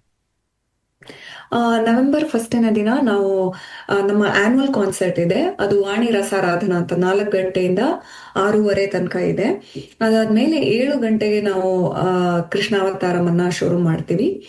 ಇದ್ರ ಮ್ಯೂಸಿಕ್, ಇದಕ್ ಬೇಕಾದಂತಹ ಮ್ಯೂಸಿಕ್ ಅನ್ನ ನಾವು ಕನ್ನಡದಲ್ಲಿ ಬ್ಯಾಂಗ್ಳೂರ್ನಲ್ಲಿ ರೆಕಾರ್ಡ್ ಮಾಡಿದೀವಿ. ತುಂಬಾ ಕರ್ನಾಟಕ ಕಲಾಶ್ರೀ ಬಾಲಸುಬ್ರಹ್ಮಣ್ಯಂ ಶರ್ಮಾ ಮತ್ತೆ ಕರ್ನಾಟಕ ಕಲಾಶ್ರೀ ಗುರುಮೂರ್ತಿ ಅವರು, ಸೊ ಇಂಥ ದಿಗ್ಗಜರಿಂದ ನಾವು ಇದನ್ನ ರೆಕಾರ್ಡ್ ಮಾಡಿದೀವಿ ಕನ್ನಡದಲ್ಲಿ. ನಾವು ಈ ಡಾನ್ಸ್ ಡ್ರಾಮಾಸ್ ಮಾಡ್ಬೇಕಿದ್ರೆ ತುಂಬಾ ಎಫರ್ಟ್ ಹಾಕ್ತಿವಿ, ಯಾಕಂದ್ರೆ ಇದಕ್ಕೋಸ್ಕರ ನಾವು ಕನ್ನಡದಲ್ಲಾಗ್ಲಿ ಅಥವಾ ಕೆಲವು ಕಡೆ ಸಂಸ್ಕೃತದಲ್ಲೂ ಇದೆ, ಪೌರಾಣಿಕವಾದ್ರಿಂದ ಇದಕ್ಕೋಸ್ಕರ ನಾವು ಕಂಪೋಸ್ ಅಂತ ಹೇಳ್ತೀವಲ್ಲ, ನಾವು ಬರಿತೀವಿ ಇದಕ್ಕೋಸ್ಕರ. ಸೊ ಬರೆದ್ಬಿಟ್ಟು ಅದನ್ನ ತಾಳಕ್ ಜೋಡಿಸಿ ರಾಗ ಸಂಯೋಜನೆ ಮಾಡಿ ಅದನ್ನ 1.5 ತಾಸಿಗೆ ನಾವು ಇದನ್ನ ಮಾಡಿದೀವಿ, 1.5 hours. ಸೊ ಈ ಕೃಷ್ಣಾವತಾರಂ ಅಂತ ಹೇಳೋದು ಇಲ್ಲಿನ ಮಕ್ಕಳಿಗೆ ನಾನು ತುಂಬಾ ಎಂಕರೇಜ್ ಮಾಡ್ತೇನೆ, ಬಂದು ನೋಡಿ. ಇಲ್ಲಿ ನಮ್ಗೆ ಜಾಸ್ತಿ ಯಕ್ಷಗಾನ ಆಗ್ಲಿ ಅಥವಾ ಈ ತರದ ನಾಟಕಗಳಾಗ್ಲಿ ಕನ್ನಡದಲ್ಲಿ ಅಷ್ಟೊಂದು ಇಲ್ಲ, ಪೌರಾಣಿಕ ನಾಟಕಗಳು. ಇದು ಮಕ್ಕಳಿಗೆ ಅಷ್ಟೊಂದು ಭಾಷಾ ಜ್ಞಾನವೂ ಅಷ್ಟು ಇರಲ್ಲ. ಸೊ ಇದಕ್ಕೆ ಅವ್ರಿಗೆ ಭಾಷಾ ಜ್ಞಾನನೂ ಅಷ್ಟೊಂದು ಬೇಕಾಗಿಲ್ಲ. ನಮ್ ಪ್ರತಿಯೊಂದು ಸೀನಿಗೂ ನಾವು ಇಂಗ್ಲಿಷ್ ಅಲ್ಲಿ MC ಹೇಳ್ತೀವಿ, ಮತ್ತೆ ಅದು ನಾವು ಪ್ರಾಪ್ಸ್ ಜೊತೆ, ಕೃಷ್ಣ ಅಂದ್ರೆ ಕೃಷ್ಣ ವೇಷದಲ್ಲಿ ಬರ್ತಾರೆ. ಸೊ ಇದು ಒಂಥರ ಅವ್ರಿಗೆ ಯೂಟ್ಯೂಬ್ ನೋಡ್ದಂಗ್ ಅನ್ನಿಸ್ಬಹುದು ಅಂತ ನನ್ಗೆ ಅನಿಸ್ತಾ ಇದೆ. ಯಾಕಂದ್ರೆ ನಾವು ಜೈಲ್ ಸೀನ್ ಆಗ್ಲಿ ಪ್ರತಿಯೊಂದನ್ನು ಅಲ್ಲಿ ಪ್ರಾಪ್ಸ್ ಯೂಸ್ ಮಾಡ್ಕೊಂಡು ಮಾಡ್ತೀವಿ, ಕುದುರೆಗಳಾಗ್ಲಿ ದನಗಳಾಗ್ಲಿ. ಸೊ ಪ್ರತಿಯೊಂದನ್ನು ನಾವು ಸ್ಟೇಜ್ ಮೇಲೆ ತರ್ತಾ ಇದೀವಿ. ಮಕ್ಕಳಿಗೆ ಖಂಡಿತವಾಗ್ಲೂ ನೋಡಿದ್ರೆ ಖುಷಿ ಆಗತ್ತೆ. ನಾವು ಸಿನಿಮಾಕ್ ಹೋಗ್ತೀವಿ, ಬರ್ಡೇ ಪಾರ್ಟೀಸಿಗೆ ಹೋಗ್ತೀವಿ. ಇದು ಖಂಡಿತವಾಗ್ಲೂ ಜಾಸ್ತಿನಿಲ್ಲ, ಅದ್ ಬೇರೆ. ನೀವ್ ಏನ್ ಕೊಟ್ಟಿದ್ರು ಅದು ಡೈರೆಕ್ಟ್ ಆಗಿ SVKV ಅವ್ರದ್ದು ಟೆಂಪಲ್ ಬರ್ತಾ ಇದೆ, ಅದ್ರ ಫಂಡ್ ರೈಸಿಂಗ್ ಗೋಸ್ಕರ ಮಾಡ್ತಾ ಇರೋದು. ಸೊ ಒಂದ್ ಪುಣ್ಯ ಕಾರ್ಯನೂ ಕೂಡ.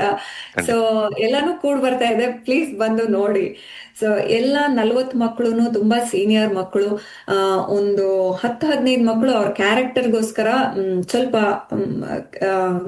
ಚಿಕ್ಕ ಮಕ್ಕಳು ಅಥವಾ ಲೋವರ್ ಅಂದ್ರೆ ಕಲಿತಾ ಇರೋ ಮಕ್ಕಳು.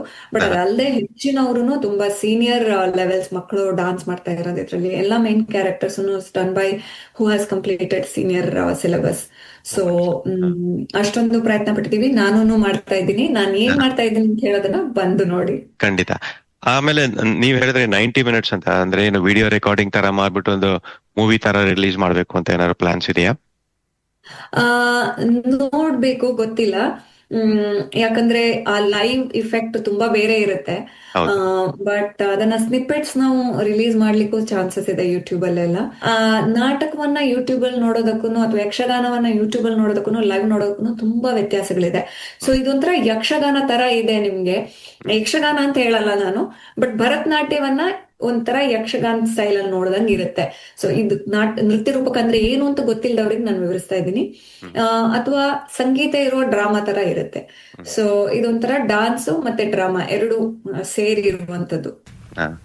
ಅದೇ ಎದುರು ನೋಡ್ತಾ ಇದೀವಿ ನಾವು, ತುಂಬಾನೇ ಚೆನ್ನಾಗಿರುತ್ತೆ. ಅದು 90 ನಿಮಿಷ ಈ ತರ ಶೋ ನೋಡಕ್ ಬಹಳನೇ ಚೆನ್ನಾಗಿರುತ್ತೆ. ನಿಮ್ಗೆ ಮತ್ತೆ ನಿಮ್ಮ ತಂಡಕ್ಕೆ ಆಲ್ ದಿ ವೆರಿ ಬೆಸ್ಟ್. ಮತ್ತೆ ಮೋರ್ ಇಂಪಾರ್ಟೆಂಟ್ಲಿ ನಿಮಗೆ ಧನ್ಯವಾದಗಳು. ಯಾಕಂದ್ರೆ ನೀವು ಇಷ್ಟು ಎಫರ್ಟ್ ಹಾಕಿ 40 ಜನ ಪರ್ಫಾರ್ಮರ್ಸು, ಇದು 1 ವರ್ಷ ಪ್ರಾಕ್ಟೀಸ್ ಆಗಿರುತ್ತೇನೋ, ಇದನ್ನ ತಗೊಂಡು ನೀವು ವೆಂಕಟಕೃಷ್ಣ ಬೃಂದಾವನಕ್ಕೆ ನೀವು ಕಾಂಟ್ರಿಬ್ಯೂಟ್ ಮಾಡ್ತಾ ಇದ್ದೀರಾ, ಬಹಳನೇ ಖುಷಿ ಆಯ್ತು. ಇನ್ನೊಂದೇನ್ ಮಾಡೋಣ ಅಂದ್ರೆ, ಬರೋ ವಾರಗಳಲ್ಲಿ ಈಗ ಈ ಭಾನುವಾರ ಆಯ್ತು, ಮುಂದಿನ ಭಾನುವಾರ ಕೂಡ ಈ ಕಾರ್ಯಕ್ರಮ ಬಗ್ಗೆ ಮಾತಾಡೋಣ. ಮತ್ತೆ ನೀವು ಬೇರೆ ಯಾರು ನಿಮ್ ಸೀನಿಯರ್ ಸ್ಟೂಡೆಂಟ್ಸ್ ಇರ್ಬೋದು, ಬೇರೆ ಯಾರು ಬಂದು ಮಾತಾಡೋಂಗಿದ್ರೆ ಖಂಡಿತ ನಮ್ಮ ರೇಡಿಯೋ ಪ್ರೋಗ್ರಾಮ್ ಬಂದು ಅವರು ಮಾತಾಡ್ಬೋದು. ಖಂಡಿತ. ತುಂಬಾ ಧನ್ಯವಾದ ಈ ಆಪರ್ಚುನಿಟಿ ಇದನ್ನು ಒದಗಿಸಿಕೊಟ್ಟಿದ್ದಕ್ಕೆ. ಸಮಯ ಮಾಡಿಕೊಂಡು ನಮ್ ಜೊತೆ 2RRR ಸಿಡ್ನಿ ಕನ್ನಡವಾಣಿ ಬಾನುಲಿ ಕಾರ್ಯಕ್ರಮ ಜೊತೆ ಮಾತಾಡಿದ್ದಕ್ಕೆ ಬಹಳನೇ ಧನ್ಯವಾದಗಳು. ತುಂಬಾ ಧನ್ಯವಾದಗಳು. ಧನ್ಯವಾದಗಳು ವಿದೂಷಿ ಪಲ್ಲವಿ ಭಾಗವತ್ ಅವರಿಗೆ. ಮುಂದಿನ ವಾರ ಕೂಡ ಇದೇ ಇನ್ನೊಂದು ಇಂಟರ್ವ್ಯೂ ಮಾಡ್ತಾ ಇದ್ದೀವಿ. ಆಮೇಲೆ ಬೆಂಗಳೂರಿಂದ ದೀಪಕ್ ರಾವ್ ಕೃಷ್ಣಾವತಾರ ಅದರ ಬಗ್ಗೆ ಒಂದು ಸೆಗ್ಮೆಂಟ್ ಕಳಿಸಿದೆ. ಸೊ ಅದು ಸೆಗ್ವೆ ಆಗತ್ತೆ. ಹೌದು, ದೀಪಕ್ ರಾವ್ ಅವರದ್ದು ಧ್ವನಿನ್ ಕೇಳಿ ಬಹಳನೇ ದಿನಗಳಾದ್ರು. ತುಂಬಾ ಬ್ಯುಸಿ ಆಗ್ಬಿಟ್ಟಿದ್ದಾರೆ. ನಾ ಅದೇ ಹೇಳಿದೆ, ಮಹಾಭಾರತದ ಅಂಕಣನೂ ಅಷ್ಟೇ 35 ಆದ್ಮೇಲೆ ಬಂದಿಲ್ಲ. ಅವ್ರು ಅದೇ ಹೇಳಿದ್ರು ಬ್ಯುಸಿ ಇದೀರ ಅಂತ. ಹೌದು. ಸಿಡ್ನಿ ಕನ್ನಡ ಸಂಘ ಅವರು ನವೆಂಬರ್ 8ನೇ ತಾರೀಕು ರಾಜ್ಯೋತ್ಸವ ಕಾರ್ಯಕ್ರಮ ಹಮ್ಮಿಕೊಂಡಿದ್ದಾರೆ. ಹಂಟರ್ ಕನ್ನಡ ಸಂಘದಿಂದ ಶ್ರೀ ಪವನ್ ಕುಮಾರ್ ಹಾಗೂ ಅವರ ತಂದೆ ಶ್ರೀ ಸಾಯಿ ಕುಮಾರ್ ಅವರು ಅಲ್ಲಿ ಭಾಗವಹಿಸ್ತಿದ್ದಾರೆ. ಅವರು ಒಂದು ಸಂದೇಶ ಕಳಿಸಿದ್ದಾರೆ, ಅದನ್ನ ಈಗ ಕೇಳೋಣ. ಎಲ್ಲರಿಗೂ ನಮಸ್ಕಾರ. ನನ್ನ ಹೆಸರು ಪವನ್ ಸಾಯಿ ಕುಮಾರ್. ನಾನು ಸೆಂಟ್ರಲ್ ಕೋಸ್ಟ್ ಪ್ರದೇಶದ ನರಾರದಿಂದ ತಮ್ಮೆಲ್ಲರನ್ನು ನವೆಂಬರ್ 8ರಂದು ಪೆನೆಂಟ್ ಹಿಲ್ಸ್ ಕಮ್ಯುನಿಟಿ ಸೆಂಟರ್ನಲ್ಲಿ ನಡೆಯಲಿರುವ ಸಿಡ್ನಿ ಕನ್ನಡ ಸಂಘದ ಕನ್ನಡ ರಾಜ್ಯೋತ್ಸವ ಹಾಗೂ ಮಕ್ಕಳ ದಿನಾಚರಣೆ ಕಾರ್ಯಕ್ರಮಕ್ಕೆ ಪ್ರೀತಿಯಿಂದ ಆಹ್ವಾನಿಸುತ್ತಿದ್ದೇನೆ. ಸಾಂಸ್ಕೃತಿಕ ಕಾರ್ಯಕ್ರಮದ ಭಾಗವಾಗಿ ಈ ವೇದಿಕೆಯಲ್ಲಿ ನಾನು ಕನ್ನಡದ ಅಮೂಲ್ಯ ಸಾಹಿತ್ಯ ಕೃತಿಗಳಲ್ಲಿ ಒಂದಾದ ದೇವಿ ಗುಂಡಪ್ಪನವರ ಮಂಕುತಿಮ್ಮನ ಕಗ್ಗವನ್ನು ಹಾಡುವ ಮೂಲಕ ತಮ್ಮೆಲ್ಲರನ್ನು ರಂಜಿಸುವ ಪ್ರಯತ್ನ ಮಾಡ್ತಾ ಇದ್ದೀನಿ. ಈ ಕಗ್ಗಗಳು ನಿತ್ಯ ಜೀವನದ ಸತ್ಯಗಳನ್ನು ಕವಿತೆಯ ರೂಪದಲ್ಲಿ ಹೇಳುವ ಮೂಲಕ ನಮ್ಮ ಒಳ ಜೀವನವನ್ನು ಬೆಳಗಿಸುತ್ತವೆ. ನಾವು ಈ ಕಗ್ಗಗಳ ಬಗ್ಗೆ ತಿಳಿದುಕೊಳ್ಳುವುದರ ಜೊತೆಗೆ ಸಂಗೀತ ಸಮೇತ ಹಾಡುವ ಮೂಲಕ ಕನ್ನಡದ ತಾತ್ವಿಕ ಪರಂಪರೆಯನ್ನು ನಿಮ್ಮೆಲ್ಲರ ಮುಂದೆ ಪ್ರಸ್ತುತಪಡಿಸಲು ನಾನು ಸಜ್ಜನಾಗಿದ್ದೇನೆ. ನಿಮ್ಮೆಲ್ಲರ ಪ್ರೀತಿಯ ಪ್ರೋತ್ಸಾಹ ನಮ್ಮ ಈ ಹಾಡಿಗೆ ಜೀವ ತುಂಬುತ್ತದೆ ಎಂದು ಆಶಿಸುತ್ತಾ, ನಿಮ್ಮ ಆಗಮನ ಅಭಿಲಾಷಿ ಪವನ್ ಸಾಯಿ ಕುಮಾರ್. ಸಿರಿಗನ್ನಡಂ ಗೆಲ್ಗೆ, ಸಿರಿಗನ್ನಡಂ ಬಾಳ್ಗೆ. ನನ್ನ ಆತ್ಮೀಯ ಸಿಡ್ನಿ ಕನ್ನಡ ಸಂಘದ ಎಲ್ಲ ಕನ್ನಡ ಅಭಿಮಾನಿಗಳಿಗೆ ಹಾಗೂ ಕಲಾವಿದರುಗಳಿಗೆ ಸಾಯಿ ಕುಮಾರ್ನ ಅನಂತ ನಮಸ್ಕಾರಗಳು. ಬಾಂಧವರೇ, ಕರ್ನಾಟಕದ ಚಿಕ್ಕಮಗಳೂರು ಜಿಲ್ಲೆಯ ತರೀಕೆರೆಯಿಂದ ಬಂದಿದ್ದೇನೆ. ನವೆಂಬರ್ ಎಂದರೆ ಕನ್ನಡ ಹಬ್ಬದ ಸಂಭ್ರಮವೋ ಸಂಭ್ರಮ. ಆಸ್ಟ್ರೇಲಿಯಾದಲ್ಲಿರುವ ಸಿಡ್ನಿ ಕನ್ನಡ ಸಂಘದಲ್ಲಿ ರಾಜ್ಯೋತ್ಸವ ಹಾಗೂ ಮಕ್ಕಳ ದಿನಾಚರಣೆ ನಡೆಯುತ್ತಿದೆ. ಈ ಕಾರ್ಯಕ್ರಮದಲ್ಲಿ ಭಾಗವಹಿಸುತ್ತಿರುವುದು ನನಗೆ ಜೀವನದ ಬಹುದೊಡ್ಡ ಕನಸು ಹಾಗೂ ನನಗೆ ಅತ್ಯಂತ ಹೆಮ್ಮೆ ಮತ್ತು ಸಂತೋಷದ ವಿಷಯವಾಗಿದೆ. ಆತ್ಮೀಯರೇ, ದಿನಾಂಕ 8ನೇ ನವೆಂಬರ್ 2025 ಶನಿವಾರದಂದು ಸಿಡ್ನಿಯಲ್ಲಿರುವ Pennant Hills community centre Ramsay ರಸ್ತೆಯಲ್ಲಿ ನಡೆಯುತ್ತಿರುವ ಈ ಕಾರ್ಯಕ್ರಮದಲ್ಲಿ ಕನ್ನಡದ ಸುಪ್ರಸಿದ್ಧ ಪ್ರೇಮಕವಿ, ರಾಷ್ಟ್ರಕವಿ, ಇವರುಗಳು ಕನ್ನಡ ಭಾಷೆಯ ಶ್ರೇಷ್ಠತೆಯನ್ನು ಜಗತ್ತಿಗೆ ಪರಿಚಯಿಸಿದ ಮಹಾನ್ ಕವಿಗಳು. ಅವರ ಭಾವಗೀತೆಗಳನ್ನು ನನ್ನ ಆತ್ಮೀಯ ಸ್ನೇಹಿತರೊಂದಿಗೆ ಹಾಡುತ್ತಿದ್ದೇನೆ. ನಮ್ಮ ಭಾಷೆ, ನಮ್ಮ ಸಂಸ್ಕೃತಿ, ನಮ್ಮ ಸಾಹಿತ್ಯದ ವೈಭವಕ್ಕೆ ನಿಮ್ಮೆಲ್ಲರ ಪ್ರೋತ್ಸಾಹ ನನ್ನ ಈ ಪ್ರದರ್ಶನಕ್ಕೆ ಹೊಸ ಉತ್ಸಾಹ ನೀಡುತ್ತಿದೆ. ದಯಮಾಡಿ ಕಲಾಭಿಮಾನಿಗಳು ಬಂದು ನಮ್ಮನ್ನು ಹರಿಸಿ. ನಿಮ್ಮವನೇ ಆದ ಸಾಯಿ ಕುಮಾರ್, ತರೀಕೆರೆ. ಧನ್ಯವಾದಗಳು. ಚೆನ್ನಾಗಿ ಮಾತಾಡಿದ್ದಾರೆ, ತುಂಬಾ ಚೆನ್ನಾಗಿ. ಅದೇ ಅವ್ರ ಹತ್ರ ಅವ್ರೀಗ ಟ್ಯಾಸ್ಮೇನಿಯಾಗೆ ಟ್ರಾವೆಲ್ ಮಾಡ್ತಿದ್ದಾರೆ. ಸೊ ಮುಂದಿನ ವಾರ ಆದ್ರೆ ಅವ್ರ ಜೊತೆ ಒಂದು ಇಂಟರ್ವ್ಯೂ ಮಾಡೋಣ. ಮುಂದಿನ ವಾರ ಇನ್ನೂ 2 ವಾರ ಇದೆಯಲ್ಲ, 2 ವಾರ ಇದೆ. ಅದರಿಂದ ಮುಂದಿನ ವಾರ ನಾವು ಮಾತಾಡೋಣ ಬಗ್ಗೆ. ಇನ್ನೇನು ಆಯ್ತು, ಕಾರ್ಯಕ್ರಮ ಮುಗಿತಾ ಬಂತು. ಇವತ್ತಿನ ಕಾರ್ಯಕ್ರಮದಲ್ಲಿ ಭಾಗವಹಿಸಿದ ಎಲ್ಲರಿಗೂ ಧನ್ಯವಾದಗಳು. ಮತ್ತು ಮುಂದಿನ ವಾರದ ಕಾರ್ಯಕ್ರಮ ಕೇಳಲು ಮರೆಯಬೇಡಿ ಅಂತ ಹೇಳ್ತಾ ನಿಮ್ಮನ್ನ ಬೀಳ್ಕೊಡ್ತಾ ಇದ್ದೀನಿ. ನಾನು ಮಹೇಶ್ ರಾವ್, ರಾಜ್ ನಟರಾಜನ್. ನಮಸ್ಕಾರ. ನಮಸ್ಕಾರ. ಕನ್ನಡ ಉಳಿಸಿ, ಕನ್ನಡ ಬಳಸಿ, ಕನ್ನಡ ಬೆಳೆಸಿ. ಸರ್ವೇ ಜನಾಃ ಸುಖಿನೋ ಭವಂತು. ಧನ್ಯವಾದಗಳು.